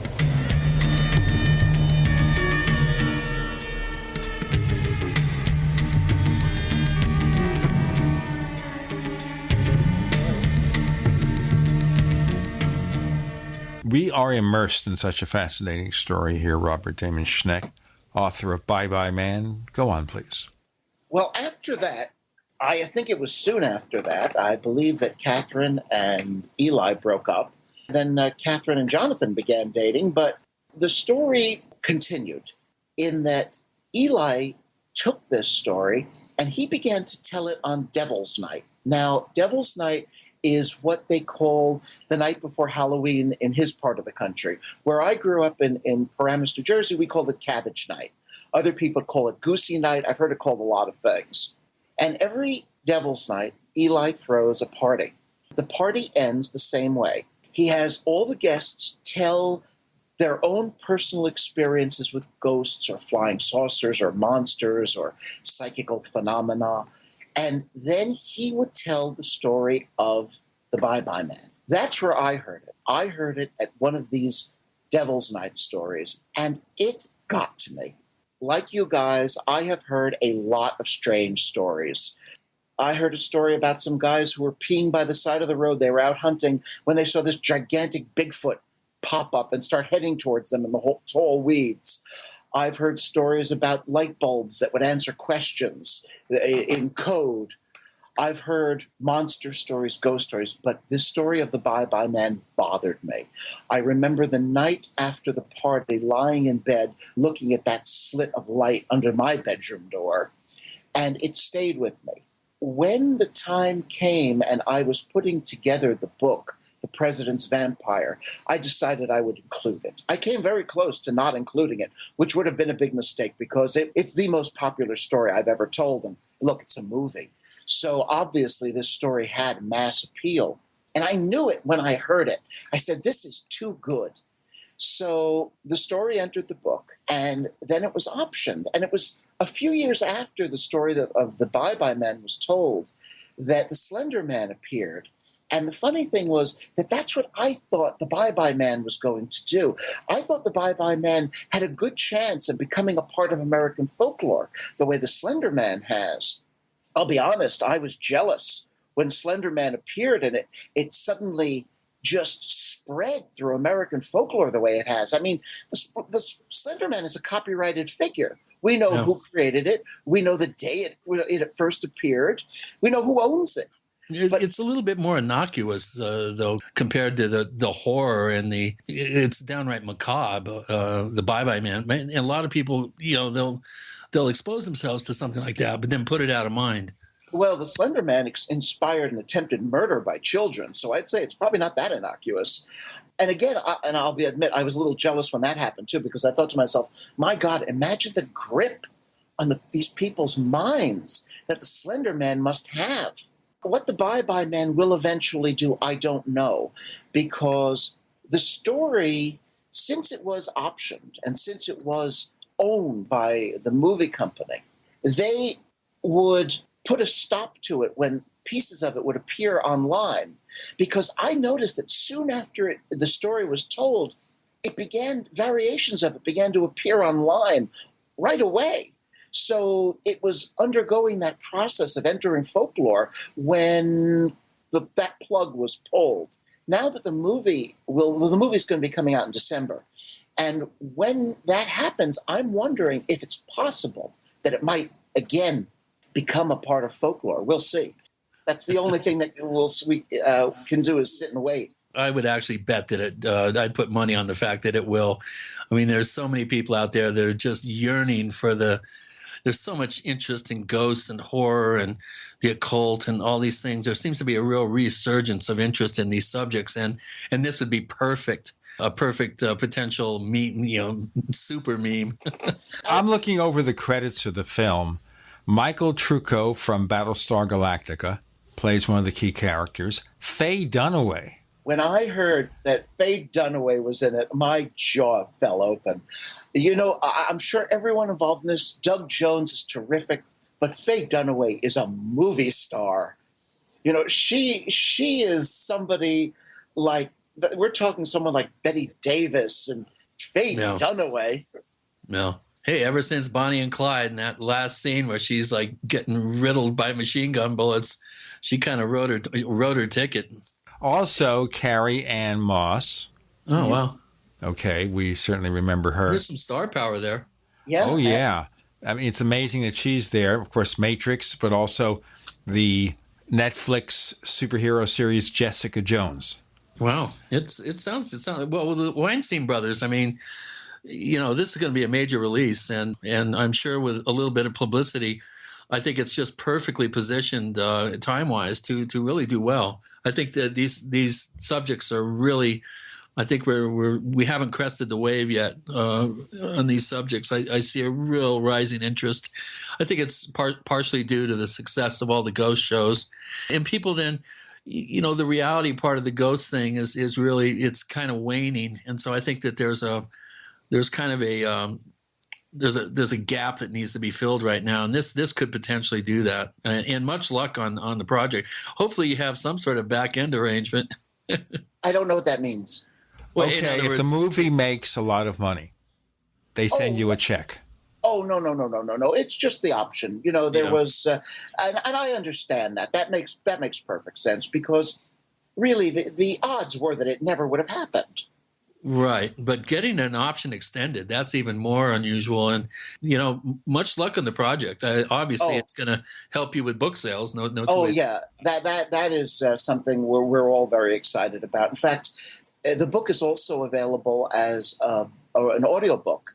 And they got Scott Brick to do it, which was really great, because there are people who will rent a book just to hear him read it. He's got a incredible voice, and he's an actor, so it comes through in the storytelling. Just to let our listeners know, the movie's scheduled to premiere on the 9th of December, and apparently a lot of it or all of it was filmed in Ohio. In Cleveland. Yeah, why is that choice made? Because of the locations of the story, or because very much part it's not as expensive to film in Ohio as it is in LA? Because Cleveland rocks. Rock and roll. I don't know how they made their decisions. I assume that part of it was price. It's not a big budget movie. Like a lot of horror movies, it's been done on a relatively modest budget, and it's going to make a profit because they do it on a relatively modest budget. So they did it in Cleveland, and I don't know how much of the original story they used, but Cleveland is a railroad hub. So if they used a lot of the railroad part of the story, it makes sense to have filmed it there. Also, of course, Cleveland was the site of the Mad Butcher of Kingsbury Run, who was a serial killer who actually did leave bodies, who murdered people in by the train's tracks, and so there is at the right time for the Bye-Bye Man. So there's a little bit of cross current there. Yeah, and it may have changed the location in the movie to to Ohio as well. They might have. I really don't know. Like I said, I honestly don't know what they've done. All I know is what I've seen in the trailer. And of course, I've had the chance to chat online with people like Doug Jones, which is just so exciting for me. You know, writers spend almost all of their time alone. And the idea that you go from spending years writing by yourself to suddenly that you might be flying off to Hollywood to attend a movie premiere with Faye Dunaway, that just doesn't even seem real. I'm looking over here about who else is involved. The director's name is Stacy Title. What a name for a movie director. Title. Yeah, it is. And she's done several horror movies, and her husband, John Penner, wrote the screenplay. And he's well known from reality shows. I think he was One Survivor or something. I'll be honest, I don't know. She also, among her credits, there was a TV movie based on the Lone Ranger. It didn't do very well. In 2003, she was involved with that as a producer, a writer, and so, you know, she had involvement on that.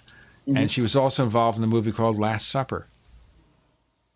Yeah, again, I really don't know anything about this. I'm going to go in, when the movie premieres, I'm going to go in, I'm going to say hello to everyone, and I'm going to get the hell out, because that is just so unlike anything I have anything to do with. I'm a little spooked by it, to be honest.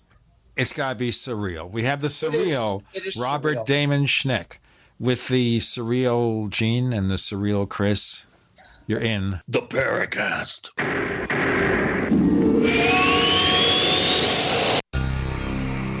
Thank you for listening to GCN. Visit GCNlive.com today.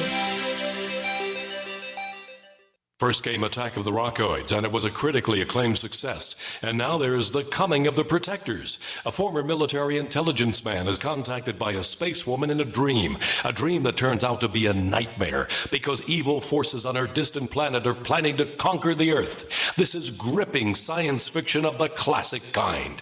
Attack of the Rockoids and The Coming of the Protectors. Find out more at rockoids.com. That's Rockoids, ROCKOIDS.com. If you want to get your website online and you need reliable service, first-class service at the lowest possible price, there's only one place to go. Well, DreamHost has a special promotion with our show where they'll offer you unlimited disk space, unlimited bandwidth, one-click web apps such as WordPress, 24/7 support. You can save over $55. You want to know how? Go to dreamhost.com/radio, dreamhost.com/radio. Attention backpackers on a budget. Why spend $80 to $300 to pump clean survival water? Introducing the Viva Water Pump Kit from Viva Outdoor Products. Super easy to use and super lightweight at only 6.5 ounces, the Viva Water Pump Kit provides high flow rate at 1 ounce per stroke, can be one-hand pumped, and is dependable and affordable at only $24.99. Filter not included. Get your Viva Water Pump Kit at viba-odp.com from Viva Outdoor Products. This is an alert. If your business or church is building this year, you're about to pay more than you should. This could mean thousands of dollars more for your office, retail space, church, or warehouse. A General Steel building can save you as much as half the cost and time of similar conventional construction. And we're offering rebates of up to $20,000 to help you build today. Call General Steel for free information that could save you thousands. Call 866-91-STEEL. 866-91-STEEL. 866-91-STEEL.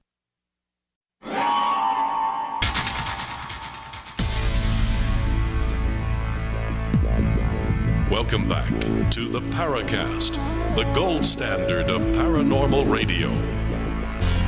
And now, here's Gene Steinberg.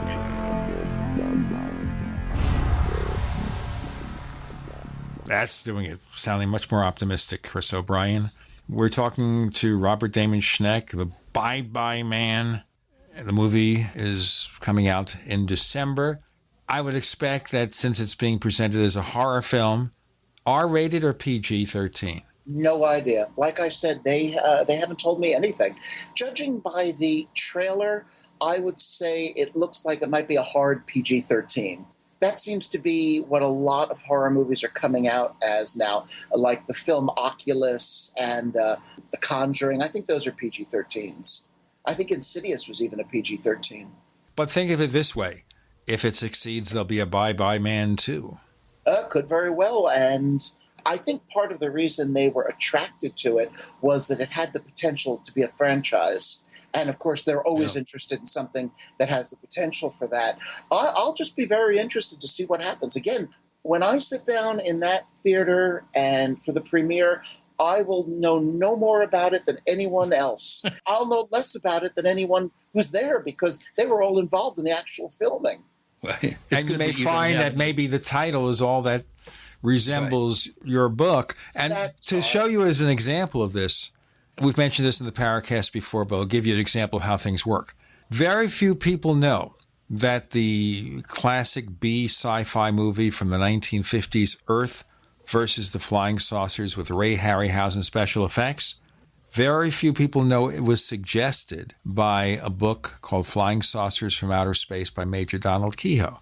The first 30 seconds covers UFOs in an almost serious docudrama way, but that was it.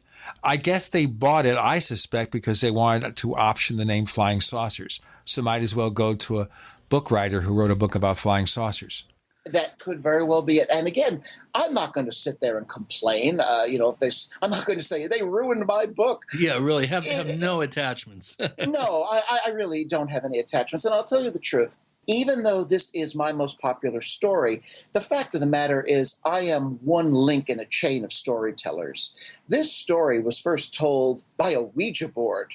Then my friend Eli told it and refined it and did some embellishing and exaggeration over time when he would tell it at his Devil's Night parties. When it came time for me to put it in the book, I spoke to him and I worked with him and I tried to get him to tell the story as accurately as he remembered. But you see, the story was always being told by another person. So I was just one link in the chain. I was lucky in that I was the link that got optioned. I'm not going to scream that they murdered my baby if they made some changes in the story. Well, maybe you should come up with the Hell Oh Girl. Oh, yes. I'm sorry, I couldn't resist. Now, if we're looking at a story here that was based on something from a Ouija board, how close can you get to anything that could possibly be real about it? Well, I did do some research to see if there was anything to the story that the Bye-Bye Man or the spirit of the board told them. And I wasn't able to prove anything. You know, Algiers does exist, but Algiers is a section of New Orleans. Now, I don't think they knew that. Not a lot of people know that there's an Algiers section of New Orleans, and it's a railroad hub. I suspect that they got the idea of Algiers with Mickey Rourke, where he played a detective and it involved voodoo, Angel Heart. I suspect that they were inspired by the movie Angel Heart because that movie takes place in Algiers, and they show Algiers as a rural bayou country kind of place, but it's not. It's a railroad hub like Cleveland is. And I suspect that it was the view of Algiers that appeared in that movie that inspired that aspect of the story. I also looked, there was never an orphanage in Algiers. There was a home for children with disabilities, which a child with albinism could potentially have been put into, but that home wasn't built until the 1960s. Yeah. There was an orphanage in a place called Gretna, if I remember correctly, but nothing odd about that. That was nowhere. That was up the river and was not part of Algiers. So I was not able to verify any of the story that the Bye-Bye Man told. I think that what happened was, keep in mind, this was not a laboratory experiment. These were not scientists doing research. These were 3 college students who would talk about the stories as bits and pieces appeared through the Ouija board. So they would discuss it. And the story has a strong feeling of folklore to it. And I suspect that Eli contributed that because he actually has a degree in folklore. There you go.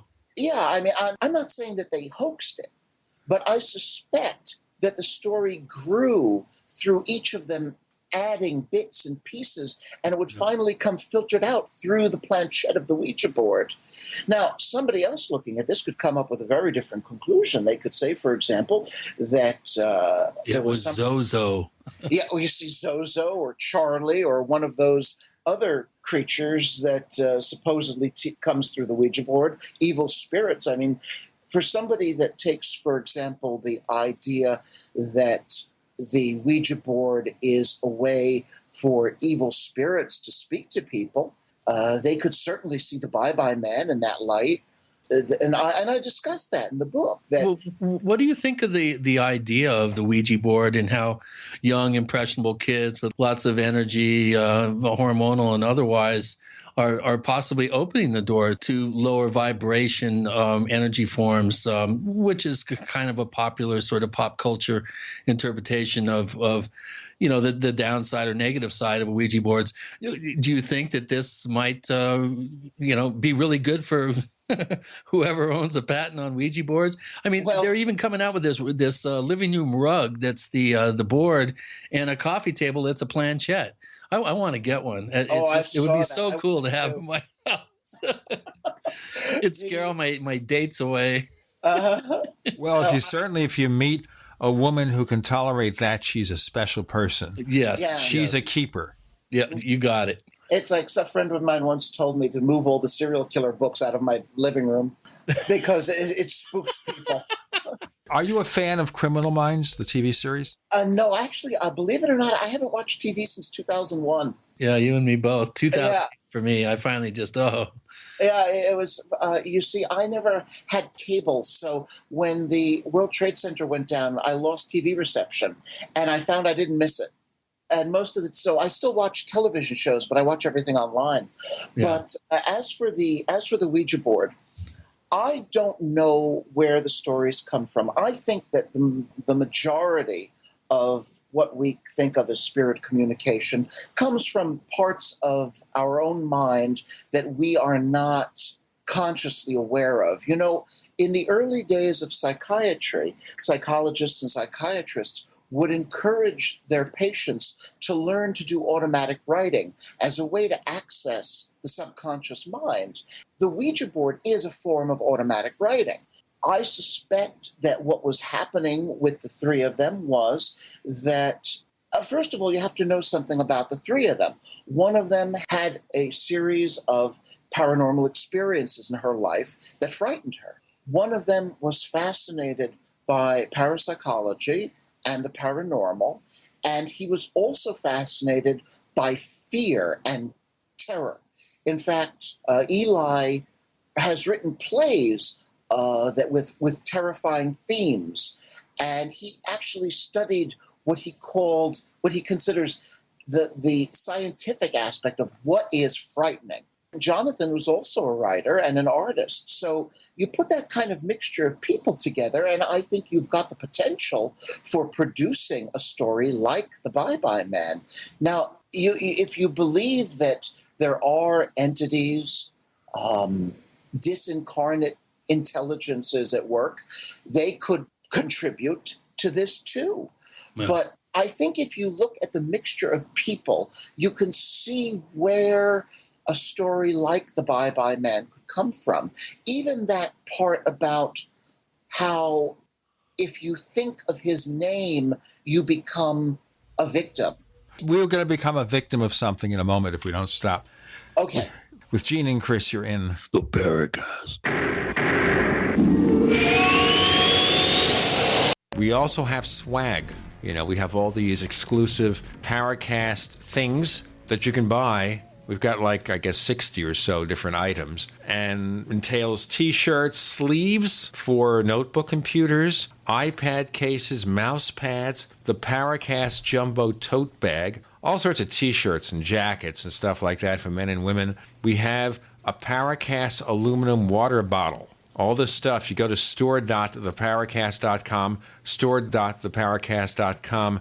What makes it special is that the items are the best quality, great t-shirts, fabrics, and they have our official logo on them. That's what makes them special, in multiple sizes and colors. We even have stuff for children. stuff for women, stuff for men. We have all sorts of sizes, like small up to X large. A lot of good stuff. That's the swag from the Paracast. If you go to store.theparacast.com, stop by and take a shopping tour. My name is Jay. I'm 26 years of age, and I just want to thank the makers of the One World Whey protein powder. After having chronic abdominal pain and pressure for months, I was diagnosed with ulcerative colitis. The medical doctor told me there was nothing I could do to treat it other than taking pain and nausea medication. Then, I came across an ad for One World Whey on the radio and read the claims that it can help with all types of inflammation. I took the One World Whey protein powder every day for a month, and the chronic pain and pressure sensation went away completely. And I never took the pain or nausea meds. To this day, my intestines are free of pain. Nature is kind. When we consume foods we're designed to eat, then she gives back health when it was once lost. One World Whey consistently supports the body's production of glutathione and overall repair. Glutathione stops inflammation, removes heavy metals, and toxins of all kind. When inflammation is gone, the body can complete its healing process. Call 888-988-3325 or visit oneworldwhey.com. That's oneworld, WHEY.com. Looking for that edge during those intimate moments? We see many ads for enhancement, but the side effects include death. At GCN Team, we should change the Healthy Body, Brain, and Heart Pack to the Healthy Libido Pack. The brain and heart are not the only organs that require a healthy vascular system. For proper blood flow at the right moment, go to GCNteam.com or call 877-878-4203. That's 877-878-4203. That's 877-878-4203. Hi, Peter Vaccaro for ParanormalDate.com. Are you looking for love in all the wrong places? Now you have a chance to change that by signing up for free at ParanormalDate.com. This incredible dating site puts people of like minds together. People who are interested in the strange, the unusual, mysteries, ghosts, UFOs, and the afterlife, and so much more. ParanormalDate.com was developed for you, people seeking a viable alternative to the other dating services. You can join for free by going to ParanormalDate.com, and if you decide you like it and want to connect with people, use the code GEORGE for a substantial discount. Mark Rawlings, president of ParanormalDate.com, says so many people hunger to share their experiences about the paranormal, the unexplainable, or the afterlife, and so much more, and this is the source for them to meet and share that common interest. So sign up for free at ParanormalDate.com, ParanormalDate.com, and use the code GEORGE if you decide to connect with someone you like. So you've got to take a state construction license exam or certification. Can't decide on what books or what chapters to study? Discover right now how you can eliminate unnecessary books and wasted study time. At contractorexam.com, our study materials zero in on state-required test topics in an effective, multiple-choice format. So whether you're a plumber, electrician, general contractor, or other construction-related trade, contractorexam.com will help get you prepared. Visit us at www.contractorexam.com today. We'd like to hear from you. If you have a comment or question about the Paracast, send it to news@theparacast.com. That's news@theparacast.com. And don't forget to visit our famous Paracast community forums at forum.theparacast.com. We're continuing with all the background of The Bye-Bye Man, the book, a movie coming in December with Robert Damon Schneck and Gene Steinberg and Christopher O'Brien. But let me remind you as we get to the waning hours of the show that we have a special feature we offer called the Paracast Plus. We give you a commercial-free version of this show. Free of the network ads, better quality audio. We give you the After the Paracast podcast with extra interviews, color commentary, and things that go bump in the night. We never know what's going to happen with it. We have show transcripts. We have classic episodes of the Paracast being posted now. We have a lot to go. For a modest subscription rate, go to plus.theparacast.com, plus.theparacast.com. And we're talking Ouija boards and where the source of information presented by a Ouija board might be with Robert Damon Schneck, author of Bye-Bye Man. All right, Robert, let's kind of move quickly with the Ouija board here. Any belief that the information one is getting, even if it's from your subconscious, is accurate? Well, sometimes it is. That's what people claim. I never fool with Ouija boards myself. I'm a great believer in don't give a fire a place to start. I don't have the kind of personality that can relax enough to get that planchette to move. So it's not something I mess with, but I do find the idea of accessing parts of your mind, particularly parts of the mind that can almost seem hostile to the conscious mind, because that's one of the interesting things about a lot of people's experiences with Ouija board. They'll start out with something that seems friendly, and it'll turn hostile over time. Now, let's say that it's true, that it is a part of your mind that's doing it. You have to wonder, why is part of your mind angry or disgusting or hostile towards the conscious part of your mind? And then you remember that there are parts of your mind that terrify you nightly in nightmares. So I think the real interesting part about the Ouija board is the possibilities it raises on the human mind. And these things are worth exploring. I think it's also a good idea for people that want to experiment with Ouija boards to keep in mind the probable source of the information, which is your own mind. It's a lot less frightening that way. If you go in believing that you are talking to the dead or angels or demons, I think it can be a much more frightening experience. Of course, we always have these classic horror film concepts in which someone uses the Ouija board, they have fun with it, the messages get to be a little bit more serious, a little more threatening, and they unleash forces beyond their control. So common. Yes, that is common. And I have heard firsthand accounts of people who have had experiences like that, including one girl who got so terrified by it that she believed that the devil was in her bedroom. I mean, there are people who have had horrific experiences with Ouija boards. And the classic Ouija board story is several girls are having a slumber party. Someone breaks out the Ouija board, and they're having fun with it until someone asks a question about death or the devil or demons, and something frightening happens.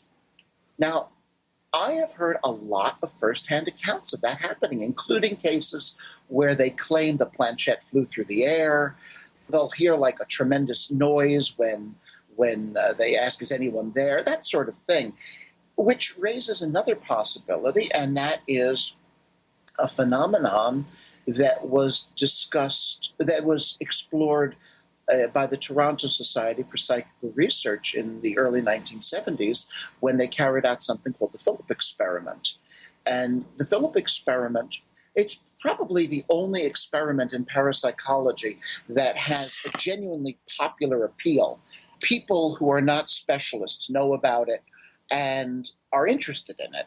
In a nutshell, what happened was that the Toronto Society for Psychical Research set out to discover if they could make seance phenomena, classic seance phenomena, occur in full light. And one of the things they did was they created a character that they named Philip. And Philip was a mixture of fact and fiction. He was a 15th or 16th century nobleman, and they created a whole romantic legend about him that was similar to many classic ghost stories. And they added elements. For example, they used a real castle in England, and they used some genuine characters from history, but Philip was a fictional character. That way they didn't want, if ghosts actually existed, they didn't want to accidentally tap into a real ghost. And nothing happened for a long time until they started looking at the psychical research that was done by a British parapsychologist named Batchelor. And he discovered that it was possible to get seance phenomena by creating an atmosphere that was more relaxed. So they had been intensely concentrating, and that didn't work. But when they created a fun atmosphere where they sang silly songs and ate candy and talked to Philip as though he was someone there, they began to get results. They would ask Philip questions and he would rap out answers. They began to get table movement. Finally, there was some metal bending, because this was the early 70s when Uri Geller was popular and spoon bending was popular and things like that. We can't live without some spoon bending. No, it's classic. this went on for quite a while, and the results were good. I mean, at no point, however, did they ever believe that they had contacted a spirit. They always believed that what was going on was something they called group PK, that is group psychokinesis, that when this particular group created this particular atmosphere, they were able to get the kinds of results that they did. That is to say that paranormal raps would occur and answer questions, the table would move through group PK, the metal would bend through group PK. They never thought it was anything else. Now, it is possible that the strange experiences that Catherine and Jonathan had were an example of group PK, but where the Philip group made a point of controlling the phenomenon. It would only occur when a certain number of them were together, when they were in a certain place. So they built these boundaries around the phenomenon. The group in Wisconsin never did that. It was just something they were experimenting with. So possibly that same group PK that produced Philip also produced the Bye-Bye Man. That's a possibility. You know, if you are a mystic or you have occult leanings, you can believe in something called thought forms, or as they're popularly referred to as tulpas. That is to say, through intense concentration, you can create a thought being that eventually takes on a degree of independence and becomes real, at least on the astral plane or the plane of thought, and can actually manifest in the material plane. Again, if you have mystical inclinations, you can explain the Bye-Bye Man that way, in which case it might have actually acquired a certain degree of reality. We have Robert Damon Schneck and Gene and Chris. You're in The Paracast.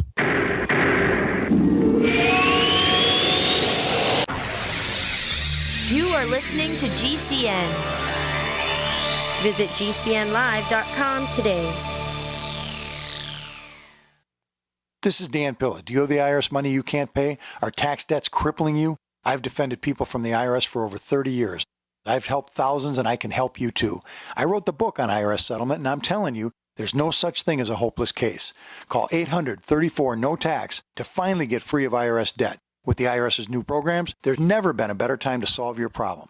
Call 800-34-NO-TAX. That's 800-34-NO-TAX, or my website, danpilla.com. No other network provides the level of customer service we do.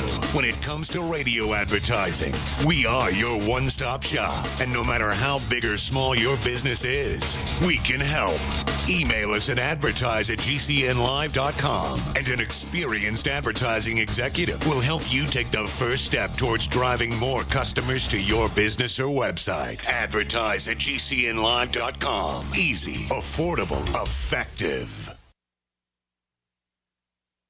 Ted Anderson telling you about Jordan Rubin's Beyond Organic Green-Fed Raw Cheddar Artesian Cheese featuring whole milk created through ancient dairy breeding, unpasteurized, untreated whole milk on the same farm the cows graze, containing natural sources of omega-3s, CLA protein, calcium, probiotics, and enzymes. I have never tasted cheese this good, and you need to try it. Contact your Youngevity distributor or call 877-878-4203 or go to gcnteam.com. Are you retired or facing retirement and you're afraid your income is going to be less than you'd like? I'm Pharmacist Keith. Dr. Wallach, the Dead Doctors Don't Lie guy, and I want to show you a low-cost way to create your own business working around your current schedule, creating extra income that will last for years to come by joining Dr. Wallach's crusade, spreading his message of better health. To learn more, visit radio.recordedvideo.com. That's radio.recordedvideo.com, radio.recordedvideo.com, or call 866-257-3105 for a recorded message. Are you worried about your mom or dad living alone in their house? Hi, I'm Joan London. Listen, I know how difficult it is to find senior care for someone you love. That's why I recommend a free service called A Place for Mom. They are the nation's largest senior living referral service. Call A Place for Mom today.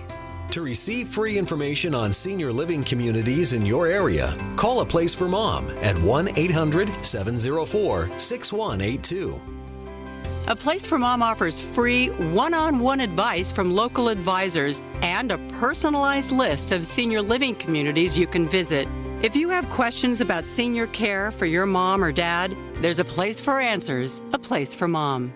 Call A Place for Mom in the next 10 minutes to get your free ebook on financing senior care as well as free information on senior living communities in your area. Call 1-800-704-6182. That's 1-800-704-6182. Did you know a dirty CPAP system can make you sick? If you knew what could be growing in your mask and hose, you might not sleep so well. But now, SoClean.com has released the world's first and only automated CPAP cleaner and sanitizer. It kills 99.9% of all CPAP germs, and it's completely hands-free. For a limited time, you can try SoClean risk-free for 30 days. Just call 1-800-941-9796. SoClean changed the CPAP experience for the better. My health has improved. It's simple to use, and I'm not worried about infections. SoClean destroys CPAP bacteria, viruses, and germs, and it eliminates the daily hassle of washing your system by hand. There's no water, chemicals, or disassembly. Just pop in your mask, close the lid, and presto, your CPAP system is clean and fresh in minutes. Call SoClean.com to try it risk-free at home for 30 days. This is a limited-time offer only available by calling 1-800-941-9796. That's 1-800-941-9796.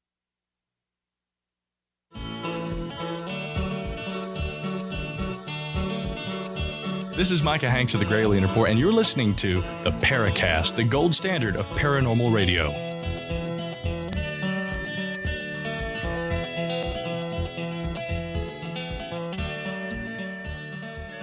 We have Chris O'Brien being crushed by a Ouija board. It's an amazing phenomenon. We're looking at it right now. Robert Damon Schneck, author of Bye Bye Man, becoming a major motion picture this December. How much of this Ouija board stuff do you believe? Well, I think that the Bye Bye Man was created by the three of them without them consciously being aware of it. I am open to the possibility that something like the Philip phenomenon occurred with Catherine and Jonathan. Having said that, I am perfectly willing to believe that it was a combination of panic and some subjective experience that terrified Catherine. And I am also perfectly willing to believe that Jonathan had a very convincing dream and that's what terrified him. I am willing to believe that. However, I am also open to the possibility that it was something like the Philip phenomenon that occurred, that something objective might have happened. One of the things that Charles Fort said was everything is partially, well, he didn't say this, but Robert Anton Wilson paraphrased Charles Fort's, he summed up Charles Fort's philosophy this way, that everything is partially real, partially true, partially false, and always changing. And if anything is genuinely real or true, it won't stay that way for long. So I am open to the possibility, to all of these possibilities. However, I am also content to say that it was a combination of subconscious minds working together and creating this fascinating and terrifying story. Now, there are a number of other stories in the book. This is just one of them. It's towards the end of the book. Of the other stories you have in there, what do you think is the most impressive, other than the Bye Bye Man? Well, I love the story of the President's Vampire because it was just such a... You have to understand that I am essentially a researcher. I love to do research. It thrills me to find something like that ship's log that I found. So for me, it's a question of what had the most exciting research. I am sometimes surprised at the stories that other people like. For example, the mass disappearance of a group of young men in Newark, New Jersey one night in 1978. They had spent the day working together and were dropped off, and 3 of them went one way and 2 of them went another way, and all 5 vanished. And no one has ever found a clue as to what happened to them since. I could never get over that story. And there are several other stories in the book, including a story that happened in 1692 while the Salem witch trial was going on, and Gloucester, which was only a few miles away from Salem, they were being attacked by what they called a phantom militia of these men that were dressed as Frenchmen and Indians and terrified the locals, and they would fire at each other, but no one would ever get hurt. It's a very interesting story that Cotton Mather told in his book Magnalia Christi Americana. But again, there are stories in this book and in the Mrs. Wakeman versus the Antichrist that, again, always surprised me. The story that really was the breakout story in Mrs. Wakeman versus the Antichrist was this story of the people that commit suicide by cutting their own heads off. It turned out people were really fascinated by that. There's got to be an easier way to go. Well, it's funny you should say that, because how do you do that? There are a couple of ways. The one that surprised me the most was that people could actually take a razor and cut their own head off. That's happened at least once or twice. What? I have to assume that they had a thin neck or a very long razor, and they just lucked out and managed to get between the neck vertebra and managed to cut their own heads off. But most of the time, people that commit suicide by decapitation have an interest in inventions, or they're engineers. Homemade guillotine. That's exactly right. Oh, that is exactly it. Oh, my God. They will build. I bet you there's not one woman that's ever attempted that in all of history. Yes, as a matter of fact, there are. And I'm just interested that he knows this. I'm frightened that he knows this. Well, you've got to do your research. Women aren't into self-inflicted violent ways out, generally speaking. Well, generally speaking, women do not commit suicide in ways that disfigure them. Right. Most women who commit suicide will do it in a way that leaves them looking presentable. Men, less so. Men are the ones who will put a shotgun to their face and commit suicide that way. I have at least one or two records. I know of one woman that committed suicide by chopping her own head off with a chainsaw. I have a record of a woman who committed suicide. Her husband owned a butcher shop, and she put her head into an automatic meat slicer and cut her own head off that way. Excuse me, ladies and gentlemen, if you're about to eat lunch or dinner, please stop for a few moments. The show's on at, the dark 30, so I don't think we'll have to worry about that. But if you're going back to bed after listening to this show, good luck. Well, most of the men that commit suicide by decapitation, again, have an interest in engineering or building, and they will build sometimes very elaborate machines for cutting their own heads off. It's funny, my father is an engineer, and I spoke to him about this, and he said that right away his mind went to two ways of doing it. First, using a hinged axe, but if you're really an engineer, you're going to want to build a guillotine, because that's something you can take some pride in, because a guillotine is harder to build and works a lot more efficiently. And I had to say he was right. That was what the research turned up, that a lot of the men who committed suicide by guillotine were engineers. The most exciting, if you want to use that word, example of somebody that used a hinged axe was a man called James Moon, who checked into a hotel in Lafayette, Indiana in the 19th century. It was about the 1860s. Yeah, it was about the 1860s or so. And he checked into the hotel with this big, heavy trunk. He spent the day running errands, and they found him the next day with his head chopped off in the room. What he had done was he had built this enormous hinged axe that was attached to the floor at one end by a hinge and was lifted up at about a 45-degree angle with a string. There was a candle next to the string. And what he did was he put a box on the floor, and he put some cotton wadding in the box and soaked it with chloroform. Well, he then lit the candle, lay down on the floor and was stupefied by the chloroform while the candle was burning. He strapped himself to the floor so the chloroform wouldn't make him restless. And he apparently was drifting away when the candle got low enough to burn through the thread and drop the weighted broad axe onto his neck and very neatly severed his neck. You know what? I'm thinking here, this would make a great episode of Major Crimes, a TV procedural. Well, it got a lot of attention, which was what he wanted it to do. As a matter of fact, his widow, he left a wife and children when he did this. And she finally had to sell the machine, which he called it, Moon, the man who used it, he called it the Carry, probably because he heard the name Harikiri from the newspaper. Let's get the rest of the story in our final segment.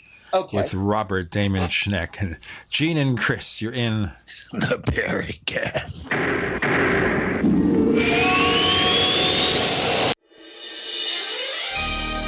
Thank you for listening to GCN. Be sure to visit GCNlive.com today. Graphic Converter is the image manipulation tool for the rest of us. It does not use any database. You get full control of all your files. Want to view the images of a folder? Drag it into Graphic Converter and a powerful browser opens up to show your image files. You could use it for slideshows. You could use it to import images from digital cameras or from scanners. Need to do some image editing? You can do that too in Graphic Converter. Also print catalogs. Convert from so many formats I can't even list them. Download now to see if Graphic Converter is good for you, like 1.5 million other users. Guess what? You could save money when you buy Graphic Converter. Use the coupon code Night Owl. Use the coupon code Night Owl to get a special price for Graphic Converter. Go to lemkesoft.com. That's Lemke soft.com. Lemkesoft.com. Lemke soft.com. There's nothing more enticing and intoxicating than the finest meat cooking on an open flame. Freeze-dried meat from newharvest.com is U.S. grown, 100% all-natural with no extra fillers. Just grass-fed beef and free-range chicken guaranteed to stay fresh and delicious. Add New Harvest freeze-dried meats to your current food storage. You'll buy direct from the factory, not a third party, ensuring the best price and the highest quality. See all our products at newharvestfoods.com. That's newharvestfoods.com. This is an alert. If your business or church is building this year, you're about to pay more than you should. This could mean thousands of dollars more for your office, retail space, church, or warehouse. A general steel building can save you as much as half the cost and time of similar conventional construction. And we're offering rebates of up to $20,000 to help you build today. Call General Steel for free information that could save you thousands. Call 866-91-STEEL. 866-91-STEEL. 866-91-STEEL. Looking for that edge during those intimate moments? We see many ads for enhancement, but the side effects include death. At GCN Team, we should change the Healthy Body, Brain, and Heart Pack to the Healthy Libido Pack. The brain and heart are not the only organs that require a healthy vascular system. For proper blood flow at the right moment, go to GCNteam.com or call 877-878-4203. That's 877-878-4203. That's 877-878-4203. This is a healthcare alert from the Pain Relief Hotline. If you, a family member, or a loved one suffers from knee, back, shoulder, or ankle pain and have Medicare as your primary insurance, we've got great news. You don't have to suffer any longer. You can immediately qualify for a pain-relieving brace at little or no cost to you by calling our 24/7 Pain Relief Hotline at 866-389-0620. Delivery is free and all paperwork is handled for you. If you are on Medicare and have knee, back, shoulder, or ankle pain, don't wait. You can qualify to immediately receive a pain-relieving brace at little or no cost by calling our 24/7 Pain Hotline now at 866-389-0620. Our representatives are standing by 24/7 to take your call and rush you your pain-relieving brace at little or no cost to you. Shipping is free and all paperwork is handled for you. Just call 866-389-0620. That's 866-389-0620. Again, 866-389-0620.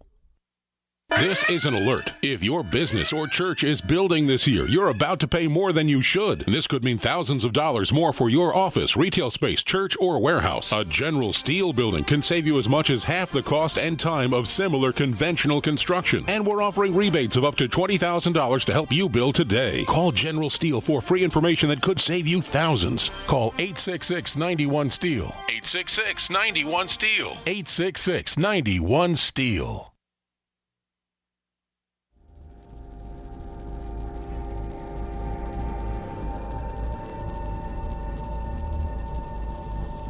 This is Robert Hastings, author of UFOs and Nukes, and you're listening to the Paracast, the gold standard of paranormal radio.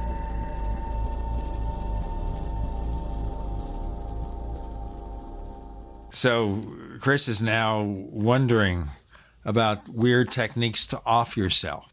Oh, and yeah. The one you're telling Robert Damon Schneck, it's got to be a classic. That's why I said maybe an episode of Major Crimes, except at the end they find out that it was really a case of murder. Somebody had put that person in that position, so they die. This wouldn't have been easy to do because, of course, he would have been locked in from the inside. It would have been difficult for someone to murder him and then get out and lock the doors. But anyway, that's what happened to him. And in order for his wife to pay for the funeral, she sold the guillotine, which he actually left a message written on it, for sale or rent. And they displayed it around the Midwest for a couple of years, but eventually the Kari, or the monster, as some other people called it, vanished. The funeral director who did Moon's arrangements had it in his attic a few years later. It might still be somewhere. There was a woman who's writing a novel about the suicide. She's been looking for its final resting place for years. I suspect that what happened was during one of the scrap metal drives for the First or Second World War that somebody decided, they had this big broad axe with iron soldered to it, or anyway, it was all put together. I suspect that it finally disappeared in one of those metal drives. Only silence follows that. Yes. But if you are interested in unusual ways of committing suicide, I have that's a particular area of interest for me. In fact, I've been collecting them. Some of these devices, I mean, you could almost expect to find one or two on Craigslist. Well, one of the things that's so interesting about this is, according to the newspapers of the time, they were selling models of this device locally, but I don't know of any that still exist. I don't even know if the story is true. The newspapers would throw any little thing in to make the story interesting. But supposedly there were models made of this device, and it was photographed, and the photograph was sold as a postcard. Didn't I read somewhere that there's a movement to bring back the guillotine as a method of capital punishment? Oh, that might be, but this was voluntary. Essentially, Moon was showing off. He wanted people to see how clever he was in devising a way of committing suicide. He was probably inspired by a Frenchman who committed suicide earlier that year by building a guillotine in his room. But that happened in England, and the story appeared around the world. I just should tell you that if you look up that name on Craigslist, there are 6 listings. Now, I don't think these devices are necessarily suited to suicide. One is to actually cut bagels. Oh, Gene, you're a funny guy. I don't care what they say about you, dude. You are a funny guy. But people who are interested in oddities like that, I have a page on Facebook called Historian of the Strange, where I post a lot of oddities, and I post something every day, and it includes oddities about suicide and homicide, people that commit suicide with everything from dynamite to driving a nail into their own head, plus people that die in strange ways, including, I have a lot of clippings of children that killed by farm animals, especially pigs. I think there's an app for that. You must be a huge fan of the Darwin Awards. Well, it's funny. I don't really follow that, but it wasn't unusual. Oh, you should. It wasn't unusual for children to be killed by farm animals, especially pigs, because pigs get very excited. I'm going to ask you a question here. Sure. Why haven't you taken all this and gone to National Geographic or the History Channel and done some kind of reality show on how people off themselves? I mean, it's very, very bizarre. Well, it'd be difficult to get talent because, of course, it's just reenactments with special effects and green that's screens. not a reality show then. You just said the R word. Okay. Reality show means, it's real. Well, it could be based on a real story with reenactments. Okay, that's not a reality show. Well, most reality shows are like that. They pretend to be real. It's real people doing real things to other real people, just like, manly men aboard a manly ship doing manly things to other manly men. It's real people doing real things in real life situations. Well, maybe someday the History Channel will call me. I certainly, at this point, nothing would surprise me. We'll vouch for you. Great. Imagine all the contraptions that have been devised that go horribly wrong, and the person sits there in absolute agony, bleeding out for God knows how long. Oh, yeah. I have cases of that. I bet you do. Yeah. Some of these things, they really make you wonder. For example, children killed by roosters. Now, for some reason, I have at least 3 or 4 clippings of children killed by roosters. And all of the children killed by roosters are 2 years old. Not 1, not 3, but 2. And the only thing I can think of is that when you're 2 years old, you are strong enough to annoy the rooster, but not strong enough to get away in time. Hey, those spurs they got on their back. I've been attacked by a rooster, and they can put a hurting on you. Oh, they can slash you up pretty darn good. All of these children were killed by the rooster's spur penetrating their skull. Right. They can be really, and most roosters kind of have bad attitudes. It doesn't take much to tick them off. Yeah, well, apparently children tick them off a lot. And, kids, they might throw a rock or something, and they don't realize what's going to happen. But it's the pig stories that are really gruesome because pigs are just scary. And if anyone's ever seen them when they're hungry and they start drooling and screaming, it can be very intimidating. Well, it doesn't matter. Well, what's the movie Snatch where the gangster says, beware of anybody that has more than 3 pigs because they can consume a body in like an hour. Well, that makes sense. There was one story I have of these 2 children. This happened in Kansas. 2 children were playing, and the little girl just thought it would be fun to bury the little boy. And so they're playing around, and she buries him up to his neck. And some pigs came along, scared away the little girl, and devoured the boy's face and killed him. I don't know if it's true, but I have the clipping. Yeah, and that's really spooky karma. Yeah, that sounds like the beginning of a horror movie about some deformed serial killer who's been horribly disfigured, pig face or something. You have a very interesting but kind of diabolical mind there, dude. I'll tell you, I don't know if I'm going to be putting this in my next book, but I also have a collection of clippings of people who were beheaded by low-flying planes. You know what? I think I'm going to stop it here because we're running out of time. And also because I'm going to have lunch soon. I don't want to have a problem. But I did add this message, which I will, to the show description. Do not attempt to consume a meal during the final segments. Robert Damon Schneck, please tell our listeners where they can find more of whatever this is. Sure. I call it strange but true. You can come to my Facebook page every day. I always post things at Historian of the Strange. The book, The Bye-Bye Man, is available at Amazon, Barnes & Noble, where good books are sold. So is Mrs. Wakeman versus the Antichrist. And you can get The Bye-Bye Man as a book on tape with Scott Brick doing the narration. And I narrate the opening and the end. A good place to be. You can find us on Twitter. Look for The Paracast. Look for 2 official Paracast fan clubs on Facebook, and we'll never merge them because this is a power play. Look for the return of the official Paracast store, now in beta, if you want to find some great merchandise featuring our new logo with Chris on a diet and me being a rapper Can you believe it? Go to store.theparacast.com, store.theparacast.com. Also check out the Paracast Plus. We feature the After the Paracast podcast with all sorts of unexpected goodies and exclusive podcasts only available to Paracast Plus subscribers, show transcripts, classic episodes, book excerpts, videos coming, and the commercial-free version of this show with better quality audio. All this and more for a modest monthly fee, and we offer special rates for 5 years and the rest of your life and my life combined. And if I become a vampire, that will never end. Plus.theparacast.com, plus.theparacast.com. Robert Damon Schneck. It's been fun, but don't have dinner with this episode. Thanks for joining us on the Paracast. My pleasure.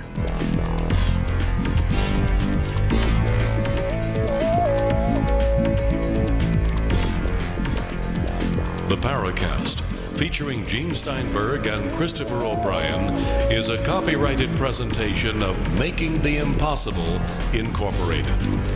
Tune in next week for a new adventure in The Paracast.